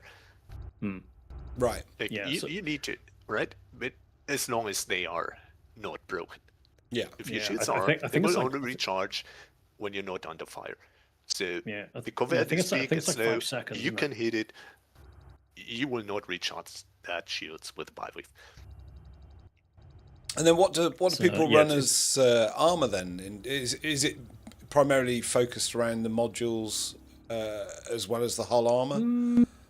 Yeah, I think if you're doing prismatic, then you're usually in a ship that once the shield's gone, you're basically done. So there's not much point having a lot of module reinforcement. Right. If you've got a ship with bi-weaves, then if the shield goes, you will have a chance of getting it back. Yeah. So you need enough armor and module protection to hold out until then, and while you're getting the shield back. So a couple of MRPs doesn't go amiss. Like one big one and one small one will do there, but have some module reinforcement if you can spare them. Yeah. Some of them don't have very many slots. Now the great example of this one though is the Chieftain. Yeah. The Chieftain, you would basically always put a bi-weave on it because its shield multiplier was terrible, and so it doesn't do well with prismatics, but it does do well with the bi-weave. So thermo-resist bi-weave with probably at least three boosters, and then either a chaff or a heatsink. Depending on taste, and then it's basically armor and at least 2 MRPs, and then that should have knock on the door of about 4,000 hull hit points. Okay, I was going to ask you about chaff because my limited understanding is a lot of, or if not most, people in PvP are using fixed weapons, and I get why that is. So is chaff even any use in PvP? People tend not to bring it to PvP because hardly anybody runs gimbals. Right. But then, of course, the one occasion that someone does bring gimbals, you can't do anything about it. Right. But generally, people don't bring chaff because most people run fixed weapons. Yeah. I mean, I've got gimbals on this because I didn't have anything else with me on the Distant Worlds 3 thing. And armor on this is absolutely hopeless because, of course, it was built for PvE. So I think this has got lightweight stuff and a couple of shield boosters. But there's other kind of fun builds as well. I mean, you've got like as Frank says, you've got the Throngler. Right, now, the Throngler was invented by Star Fox. Right, Star Fox invented this build, and it's basically a Crate Mark II with there's no shields, there's only armor, there's armor, heat sinks, and it's all short range blaster plasma accelerators. Okay. Yeah. And so it's going to get very, very hot. You fire them all at once. Yeah. Right. You engineer it in such a way. I think it just needs. It's a charge enhanced power distributor with cluster capacitors. Okay. And that gives it enough capacity to fire all 5 at once. Okay. Right. It's going to get very, very hot in the process. Yeah. But you only need a couple of shots. You want that. Right, you want that because these all have thermal conduit on them as well. Right. Which means that when you get hot, you get extra damage. Okay. So it's up to 60% extra damage. Who figures out this stuff? In one shot. Who figures out this stuff? It's a very, very funny build. So Star Fox originally named it the Sun Gun because it looked like it was firing a small sun at people. And then I think Crimson Gamer put it in one of his videos, and he named his Throngler. That's brilliant. And then that name stuck. Yeah, has stuck now. Love that. I love that. Yeah. So yeah, you can preheat it with silent running before you fire. I just don't. Get yourself up towards 100 and then boom. As someone who's so I'm dyslexic, I'm dyscalculic, so I have a terrible problem with numbers. Elite's a really hard game, by the way, if you're dyscalculic, because there's a lot of numbers. And it just blows my mind how people can figure out the stats, because it's not. Let's be honest, it's not particularly friendly on working out the stats, is it? Yeah. It's not like Diablo. There's plenty of numbers that the game doesn't tell you what they mean either. Yeah. So there's been a lot of trial and error, mainly by the PvP community, as to what exactly do these numbers mean. For sure. Yeah. What do they all do? Like the new plasma shock cannons. Yeah. On the Kestrel here. Yeah. We figured out that they do 100% absolute damage. Okay. Yeah. So shields and everything else don't matter. Ignore all. Oh, are you still there? That's why they appear to be so strong. With a modest damage number, they appear to be very strong, and it's because they're doing absolute damage. Yeah. And they ignore all resistances. That's crazy, isn't it? So maybe your shields are fairly irrelevant against a Kestrel then. Yeah, because plasma accelerators, which is probably the closest thing to them, they do 60% absolute damage, and then the other 40% is split to 20% thermal, 20% kinetic. Yeah. So only 60% of that ignores resistances. Yeah. But on these things, all of it does. And is when you guys play in PvP and you're doing the background simulation, or you're doing the mercenary work, or your fuel rats, whatever, I guess you're spending quite a lot of time to engineer these ships. Like, engineering must be pretty essential. Yeah, it's you're basically looking at G5ing, pretty much everything. The only exception really is the power Oh plant. shit! Sorry, I didn't boost. Sorry, Album. The only downside of a controller is hitting boost. The other exception might be the Sorry. power plant Who's where... repairing me? I think I hit that button. I think I might have hit that. It's me. It's me. I hit that button by mistake as well. But isn't that a nice thing to do? Sorry. So They should be on 4 pips to shield, so that should be fine. I am sorry. I didn't mean to do it. I'm always doing that. That's the downside of a controller. I got to be honest. That is the downside of a controller hitting boost by accident. Oh, the default boost key. Yeah, Yes. I will now. I remember my days on the PS4. I will now deploy my cargo scoop to avoid Yeah, I will doing deploy it my again. landing gear. So you've got to do the landing gear. You've got to press the boost key, Yeah. the boost button, and then down. Yeah, but I'm so used to it, I can't And change it. I planted many a Type 7 into the back of the station by messing that up. Yeah, I can't change it because I'm used to it. But it also provides for hilarious moments like that. So that's a bonus, isn't it? So I decided that whoever invented that default control scheme for the controller was a sadist or a closet ganker. Apologies. I think more people died. Yeah. No, I've totally died from it quite a lot. Yeah, I do find it quite amusing. At the start of we've gone off topic. Sorry, but at the start of Distant Worlds 3, they did the mass launch and then the mass super cruise and then the mass jump, and I cocked it up with the boost button on every single one. And then the other day I was watching someone else's YouTube video about the Distant Worlds 3 launch, the first mass jump. And they're moaning about the person who's boosting around, and it's me. So I was a bit embarrassed. Embarrassed. It is something you use a lot in PvP. For sure. Boost is used a lot. Absolutely. Because that's where you get the most maneuvering and most speed. So a lot of ships you would really want to keep them on boost, and if you're not going to be on boost, you need to be pointed the right way. Yeah. That's where I'm struggling a bit. Suddenly you're a sitting duck. Yeah.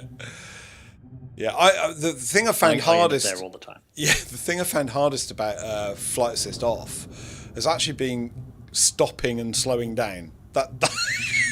That's been the real challenge, more than anything else. I think you've been doing one of the drills already, which is orbiting around something and keeping your nose pointed at it. Yeah. So that's one of the drills you would do. Yeah. And tethering, I think, is a pretty important thing, isn't it? But I haven't the bit I haven't been able to do on Distant Worlds 3 much, well at all, really, is tethering. I mean, on a set of rings like this, it works because you've got asteroids. You can do it with asteroids, can't you? You pick an asteroid. Yeah. So core mining is really good for practicing that. Yeah. I actually quite like core mining because the thing goes boom, and it's a great noise. That's the rock go boom. Rock go boom. Go boom is always more fun. Definitely. And the explosions are pretty. The sound is just perfect on that. It's just beautiful. There's a load of stuff in chat which I haven't read, which I apologise for, but I can't do two things at once. I've got 3 brain cells. there was a bunch of stuff. I mean, I'm not going to pretend that I'm really good at PvP because I'm not. There's plenty of people that are way better than me. So because I don't practice anywhere near enough to be good. Oh, that's interesting. I can't. My eyesight's getting so bad. Let me put my glasses on. This is a sad state of affairs, isn't it? Where you got to put your glasses on. I'm that age. I mean, I need 2 pairs now. Oh, do you? I'm that age now. I'm that age. I need to. I have to backtrack up the chat a little bit. Sorry about this. There's quite a lot. Gosh. So I'm not used to actual people watching the stream. So this is it's a bit alien for me. This. Chaff is popping up in the rocks a lot now. Though I prefer to use chaff on a stick. That was a cow for all seasons. Corsairs being popular. Gimbaled, Smart Rounds, Maltese, my beloved. That's from Jan RD 2845. So likes gimbals. Smart Rounds. Yeah. My Magna. Fox says my Magnus. Yes, you can with Smart Rounds you can shoot people on the inside of the station through the mail slot. Oh right, okay, yeah. That makes sense. Yeah, that's hilarious. Yeah, they will not hit anything you're not targeting. Brilliant. Well, they're smart, right? So you cannot hit the station with them. So you can fire through the mail slot and take someone out inside. And not get in Right, trouble. no hiding Or say, place. say you're in distant gangs and there's somebody on the pad launching, and you can just shoot the pad. The carrier won't be offended, and you just hit that guy. So that's the real use. Ah, that's brilliant. Yeah. That's great. You can strafe ground NPCs with the Mark II plasma. That's from A Cow for All Seasons. I wasn't aware of that one. Yeah, I have to try that now. Right now. I need to try that one. Frank Likes Pie said interesting. So they've got some splash damage. Everyone said lol bonk and ramming speed when I hit boost by accident. Thanks for that. Yep. Yeah, and Fox has put I use landing gear and scoop to prevent boosting. Yeah, I've put it on now. Sorry, Fox, I forgot. Yeah. I was getting all clever with my FaOff flying. Yeah. If you aren't boosting, you're vulnerable. From Thomas Quack 9503. Yep. Thomas Quack also says I learned FaOff getting engineering materials, so that's a nice way to do it because you're actually earning the stuff to improve the ship at the same time, aren't you? Yeah, I mean scooping stuff. FaOff is one of the more difficult things to. I bet. Yeah. get down. Especially with a Caspian, that thing doesn't scoop. You can't manually scoop. They fixed it now, apparently. I think there must be a bit of geometry in the way somewhere that's invisible. Yeah, well, someone said it because I got on the Discord, and someone said that you had to stow your hard points to be able to manually scoop in the Caspian. But I think they fixed it because I noticed the last update just before the server crash that we won't talk about. There was a note on the update about fixing the cargo scooping for the Caspian. So I wonder whether they fixed it just out of interest. Oh yes, yeah. So they're aware of it. Yeah. Well, everyone uses limpets, don't they? Things get in the way. Yeah. Frank Likes Pie, the very first thing I did when I first switched to Hosus was core mining to get used to the controls. That makes sense. A bit like FaOff, isn't it? Thomas Quack, the key PvP drill, I think, is range control. Yeah, and that's what I have the biggest problem with. Learning boost timing and vector matching. If you do those, it becomes much easier to win. Yeah, my range control's bad. Even in PvE, my range control's bad. Because a lot of learning that, and I still can't do that reliably. I just never seem to be in the right place. Join the club. Yeah. I'm glad it's not just me. This is usually me in some PvP fights. It's like I'm always in the wrong place here. Yeah. A Cow for All Seasons said you decided to interview a couple of well-known gankers. The community shows up for its own. That's lovely. Jan, I transferred a Conda over for all the Smart Round multis I have. I paid 900 mil for that transfer, and I must say it's completely worth it. Frank Likes Pie, oof. Frank Likes Pie, I've got a full Corsair loadout of Smart Rounds. I should transfer them out. Yeah, the transfer time is the other side of it, isn't it? It takes a really long time, doesn't it? There was it's a few days out here now. There was some other. I think it's 130-ish hours. Yeah, I'm on 134 hours to get my stuff out if I want to do that. Because I have got better combat ships than this back in the bubble. I've got a Python Mark II. I've got I love my Vulture, actually, weirdly. I don't, and I suppose I'm a bit upset about the Kestrel because I suspect that it'll be a bit like the Panther Clipper Mark II is to a Type 7 hauler. But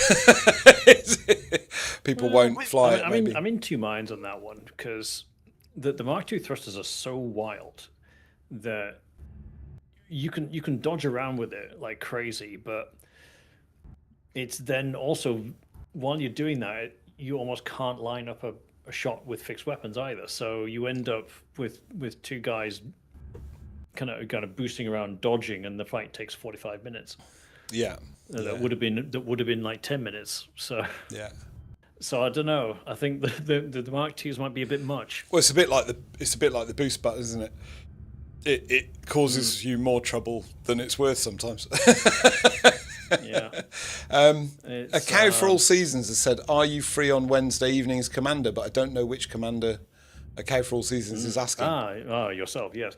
Basically, it's on Wednesday there is Wyrd Wednesday, Where there's some organized PvP fighting that is done every week.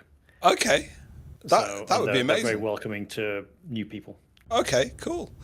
That'd be amazing. So is that out on the Daddy of All Ganks fleet carrier location, or is that somewhere else in the bubble? Or... Oh no, that's just in the bubble. There's I think there's 2 or 3 locations that they'll go to in the bubble. Okay. I think and just do some organized fights. I don't know. It's going to be a while for me, and this is what I said to Al Blood when we first started talking. Is for me to get into the PvP thing is probably going to take some time, just because I'm on Distant Worlds 3 and I don't have another account. I've got the Xbox account, but I don't really have another account, so I can't get back to the bubble without leave. And I don't have enough time because I have a real life with real work, like we all do. Don't have enough time to fly, which is a shame. Kestrel is such. I mean, this ship here is not completely correct, because I got it for this account, and all I had out with me was on this account, because it's got next to nothing, is the modules I had in my Mandalay. Yeah. So luckily the thrusters and the power distributor and power plant fit. I could take the shield over and its boosters, but it's not got as much armor as it really should have. Yeah. So, just because that's all I had, Yeah. I'm just going to have to throw it in there and make do. Well, it's a bit like me with my Python, my Mark 1 Python here, isn't it? It's the bits. Weirdly, when I got onto Distant Worlds 3, I actually stripped this out and put all the modules from it in storage on the fleet carrier, because obviously I didn't think I'd need weapons at all, so I didn't bother.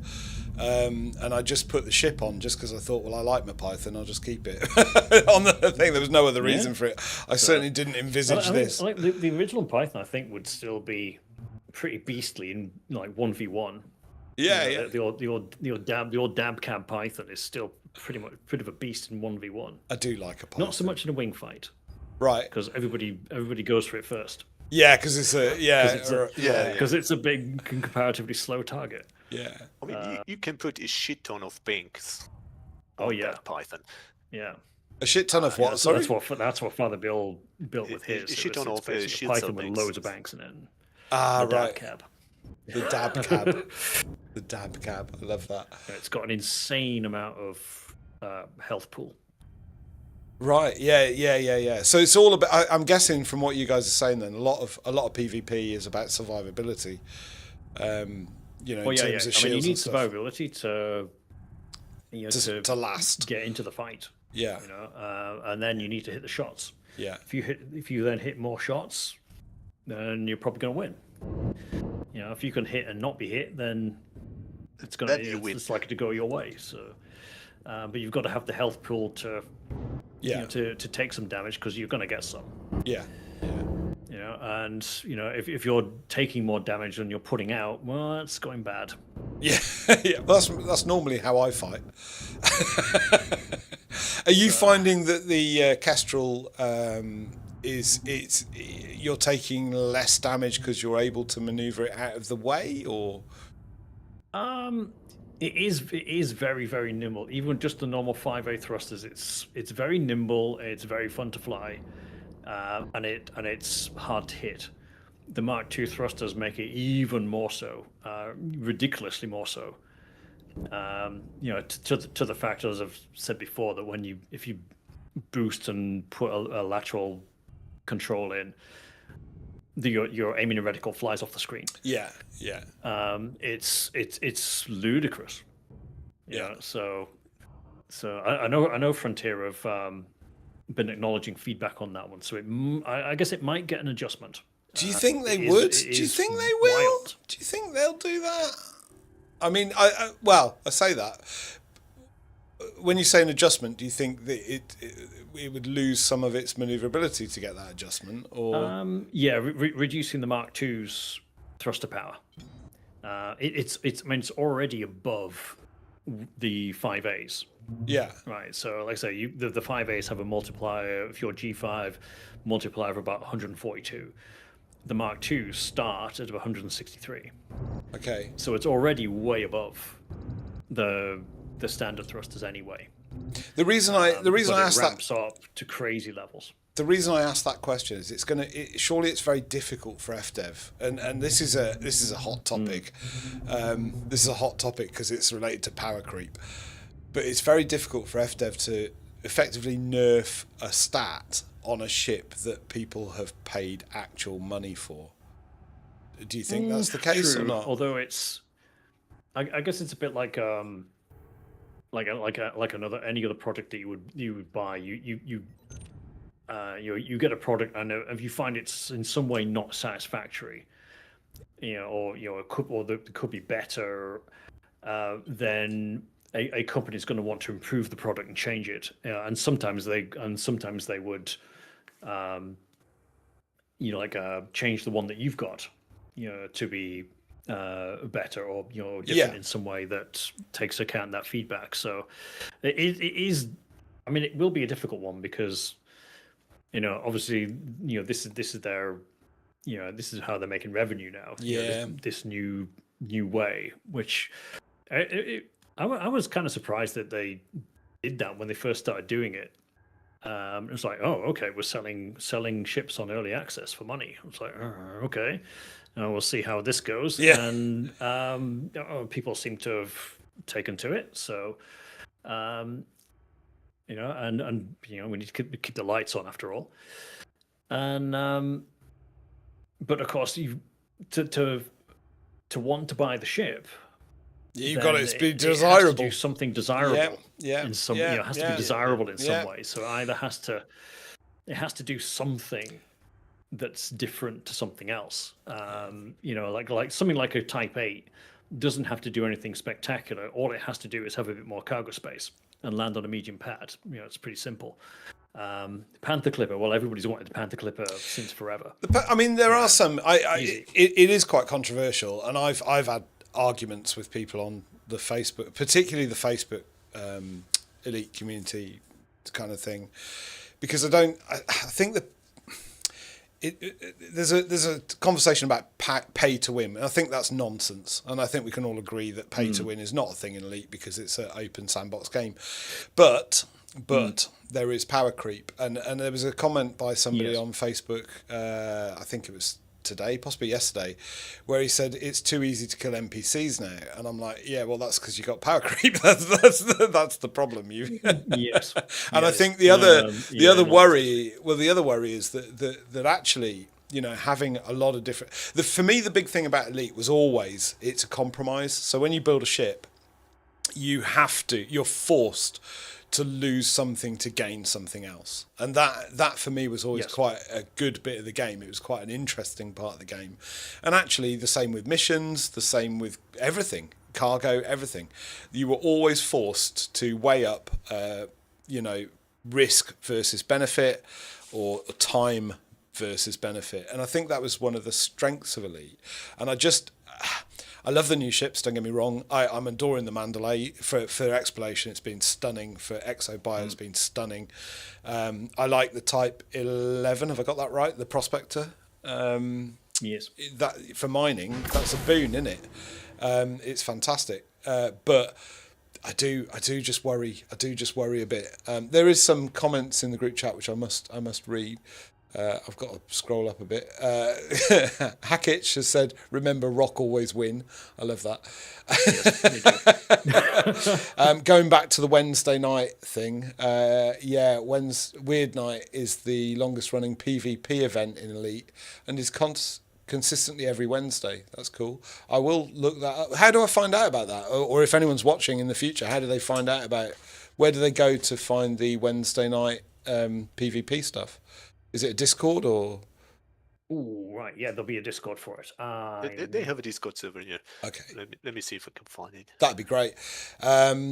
Fox, organic PvP is mostly about who has the bigger numbers, to be honest, lol.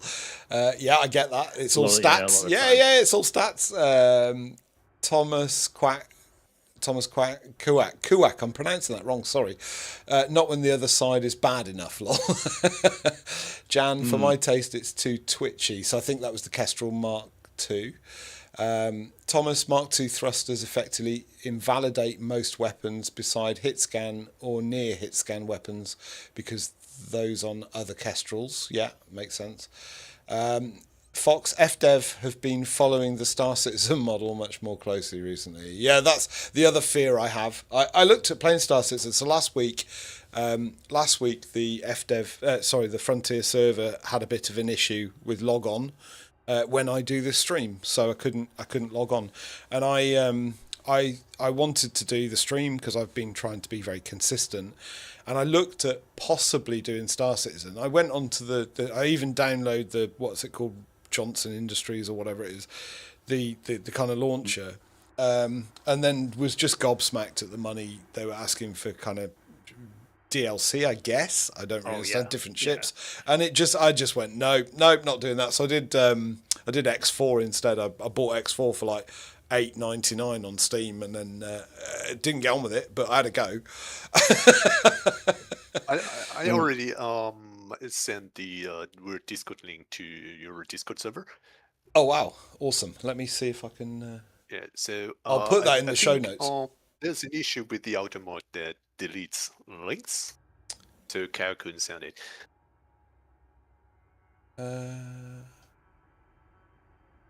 Oh, I can't see it. That's weird. In the chat on our voice channel. In the general channel. Ah, okay, yeah, cool. That's brilliant. I'll put it into the YouTube after this, because I think if people want to find that, that'd be great. There's quite a lot going on in chat now. I'm sorry, I'm going to have to go back down. Organic PvP, where did I get to? Eyesight. FDev, blah, blah, blah. Yeah. It's been... so Thomas has put, it's absolutely pay to win. In order to compete with a Kestrel, you need to be in a Kestrel. Yeah, fair enough. It is pretty much the minute, Yeah. So until it gets out of its... until it gets out of early access, then, for sure. Yeah, one of the best counters to a Kestrel is another Kestrel. Yeah. Unless the Kestrel pilot is terrible. Yeah. I'll get a Kestrel. It'll be fine. Thomas, Elite being a sandbox does not mean that there isn't competition from power play to BGS to PvP. Absolutely. There are absolutely ways to win and lose. I think the biggest thing with pay to win, it's not pay to win, but it's definitely pay to skip the grind. That's one thing. But the other side of it is it's pay to have a ship that doesn't cost you rebuy. And for me, that's the benefit of a pay. And actually, you know what? I don't think that's necessarily a bad thing, the rebuy, because if the rebuy was what it is in this ship that I'm flying around in now, which is, I don't know, 24 million, whatever it is, it puts you off going into PvP and getting shot. So I think actually less rebuy is not necessarily a bad thing, but it should be across all the ships, really. It was a bigger consideration many years ago. Not so much now, because it's... Yeah, I'm adjusting to the credits. Now pretty common that a lot of people have billions of credits. Yeah, I'm adjusting to that. It ceased to become a problem anymore. The whole credit thing is a bit alien to me. If you get your power play rank up, there's the benefit of having reduced to 0 rebuy if you get only in your that's pledged to another power, right? Yeah. Isn't that only in your system though? Your pledge system? There's the one that being killed in your system doesn't get you rebuy, and there's the one that the one outside you get as well. Killed outside. As long as you're killed by another power pledged player for a different opposing. Oh right, I didn't know that. That's good. See, this is the beauty of community, isn't it? You learn all these weird things. The thing about Elite, playing for 9 years on Xbox console, I realised I've never played Elite. That's one of the big eye openers for me. Thomas, the other I learn new things all the time about stuff that I wasn't aware of. It's mad, isn't it? There's so much to learn in the game. Jan said, Thomas Quack, the other option for winning is an abysmal Kestrel pilot. Cow for all seasons said, Sec, I can get the link. Yeah, true, Jan. Discord link didn't show up in the chat. I think there's probably a setting that I haven't set. I'm not very good at technology, sorry. So apologies for that. Ganked by auto mod, get good go. It's not usually a bad idea to block links in. Is it right? Okay. Chats, I think it just did it automatically. Bots turn up and all crap. Yeah, especially at the moment. It's a weird place, isn't it? The world. Account for all seasons. I'm already ganking myself for 4 hours this evening to travel back. Jan. Oh yeah. Cow's been traveling back to the bubble for Wyrd Wednesday and then coming back out here. Oh, you're joking.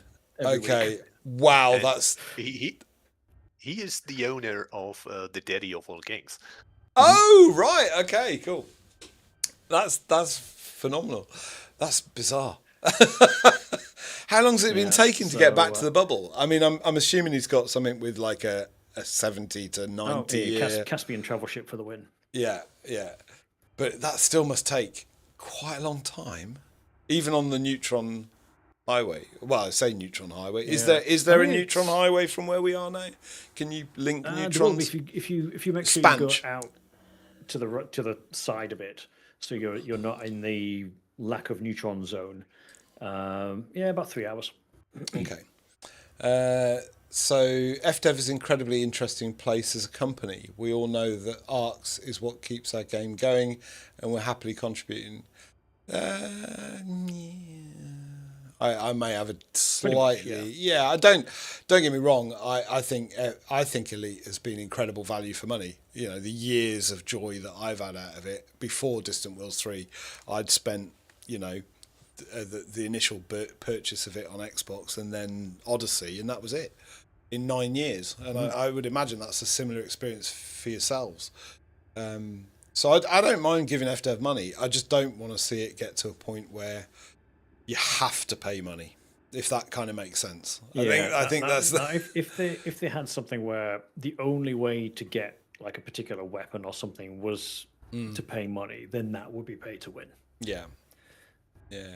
So the ships being on like an early access period, and then they just buy them with credits. Yeah, I think it's not locking anything permanently away behind money. So that's the reason I'm okay with it, and that's the reason I wasn't okay with the original Dodec. Yeah. I think a lot of people push back. Was always was arcs or nothing. Yeah, and I wasn't happy with that. Yeah, I think a lot of people because push that back. was locking it away. Yeah, a lot of so people. They changed that to an early access period. So I don't know how long it is though. No. Could be whatever. So El Blub, I'm circling your lovely Python Mark II here. Are they railguns? Are they 3 railguns on the top of your? No, it's kind of an unusual setup. I've got 4 plasma accelerators, where you usually would fit your pacifiers, and then I have 2 multi-cannons.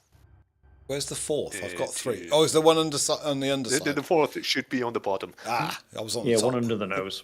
Yeah, there's 3 on the top and 1 on the bottom. top. There you go. Oh, that's a big. That's a big one. Compensating there. Size is everything. Yeah. They are efficient thermal conduits. Yeah. So they gain damage if you exceed 90% of heat. Yeah, exactly what we were talking about before. That's the one at the bottom. Yeah. Yeah. And the multi-cannons have emissive. Yeah. So viewers silent running or cold, or your target signature lights up like a Christmas tree. Okay. So I can still target you. And the other one is corrosive, which is damage enhancement once you lost your shield. So they're kind of functional add-ons. So the real question now is this the weapon loadout with which you shot my unarmed, paper-thin race eagle? Same shit that I used to blow up your eagle. Yeah. I think it's overkill, quite frankly. You probably could have done it with a pulse laser. There's no such thing as overkill. There is only I am out of ammo and I need to reload. I think I shot you with a plasma accelerator volley, and that's what that got you down to 2% or something. Yeah, I thought. Do you know when I got down to 2%, I thought I might be able to get away with this, and I totally didn't. I didn't even hit all of them. You know that I'm going to jump back into my ship now, and just for the sake of the stream and nothing else, I need to get shot on you. I'm sorry. There's no other reason. Oh, I'm seem to be having some. There we go. Yeah. I got to be honest. This has been absolute pleasure. I'm only doing it with little pulse lasers. Look, see, I'm being nice. I have to say, it's been an absolute pleasure. You guys are awesome. It's been fantastic to meet you. I'm not going to take any more of your time up because you've given your time freely to me, which I am so grateful for. I've really enjoyed talking with you. I'm going to have to go because I need a wee. I don't know how. That's what I mean. I don't know how you do that, brother Sabathius, because you seem to stream. Well, the other day you streamed for like 3 hours and then you had a break, and I was just blown away by that. My eyes get sore, to be honest. I'm that age. But I think the one thing that I kind of want to say in summary is what a great group of people. It's been lovely to see your other gankers pop in. And hopefully, if anyone watches this video, in the future, which is how I watch live stream, I never watch them live. I've got to be honest. I'm never around at the right time. So, but if people watch this in the future, I hope that they'll reappraise PvP. I hope they'll reappraise ganking and think a little bit harder about it, because the welcome that I've had from El Blub and now yourself, brother Sabathius, and the people who've come to support you guys in the chat has just been stunning and totally a bit choked up, to be honest. Well, I mean this is what we call the good ending. Yeah. This is the really good response, right? Because in GGI, a lot of the nicknames that people have in GGI in the Discord come from insults that have been thrown at us. Yeah. For killing people. So there are many and varied names, and I think one of the best ones that I've seen popped up very, very recently, which is unemployed snail licker. So someone got, I think it was in the bubble that he killed him, and he called him a pair of unemployed snail lickers. Oh, that is genius. So that became a nickname. That is genius. Whatever that is. So it's like, that's so random. How do you think of that one? But okay. Yeah, Cows role plays as Israel because that's what somebody said he was doing. Oh wow! So, okay. Wow. So yeah, so it's really weird. So we have fun with that. A little bit of politics. I haven't earned one yet. You have to earn some chat salt. Someone has to be really salty to. I haven't earned a name yet. I used to work with maritime cadets that were studying to be merchant navy officers. I at a college, and I did activities for them to keep them out of the pub. That was the primary reason for my job. Yeah. So I took them canoeing and climbing and kayaking and stuff like that. They had a great tradition, the lecturers there, that they had a board and they had little models of things, and I asked them one day what was this about, and they had everyone's name under it, and it was cock-ups they'd done, so it was like a fuel can because someone had gone out in a boat and they'd run out of fuel in the middle of the sea and stuff like that. Yeah, that kind of thing. Yeah, but I think that's the other thing is, sorry, go on now, Blub. No, it's just good. I was just agreeing. The other thing that's been obvious from our conversation tonight is what a great sense of humour people have got in your community, which again is if we haven't got a sense of humour at the moment, we're all doomed, aren't we? Really, but yeah, exactly. Well, I mean, one of us went back to the bubble, did some ganking in the bubble, and he flew all the way back out here in the Caspian. And then another one of us, kill warrant scanned him, blew him up in his Caspian, and sent him back to Sagatestar, to the nearest prison ship. And he took if you don't have a sense of humor about that kind of thing, you're not gonna last. No, but I imagine he took that with good humor and thought it was incredibly funny. Yeah, I love that. So again, just massive thank you. I'm so grateful. I'll just quickly go through the last bit of chat because I don't want to not acknowledge anyone. FW's incredibly, yeah, we've done that. So I need to put my glasses back on. This is bad YouTube, isn't it? When you've got to keep putting your glasses on. Hackitch, I have a question. What kind of grind are you talking about? And I'm not sure who that was to. A cow for all seasons, one of the fleet carriers that make folks rage. Yeah, that was the reason for the stream. A cow for all seasons. It was about It was about what's this Daddy of Ganks all about anyway? And I hope we've kind of answered that question, because I thought it might be fun to explore it from your perspective. Cow's done like 500,000 light years recently, yeah, because he's been going forwards and backwards. His exploration data must be insane. He must be. I suppose though you've got to run that fleet carrier, so you need the cash, right? 2 engineered components in the Caspian. There's plenty of money making methods. Yeah. But hey, plenty of us have also gone and done a whole bunch of exobiology. So I think more than one of us has made a few, like couple of billion credits while we've been out here. Yeah, I totally get that, and I really out care bearing it. Yeah, and I think that's the other side of it, isn't it? When it was quiet. Yeah, I think that's the other side of it as well, though, isn't it? Is hopefully again people will watch this and realise that actually you're not just gankers. You are playing the game. Stuff looks like a mean screenshot. Yeah, for sure. Well, the stuff you've been talking about the fuel rats and everything else has been really fascinating, really eye-opening. I guess you'll join the dark side. I think they're talking about me. We have cookies. Yeah, we have cookies. Yes. Cookies are good.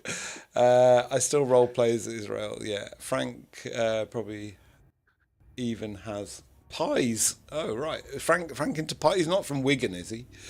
That's a famous place for pies. Invite him to GGI as well.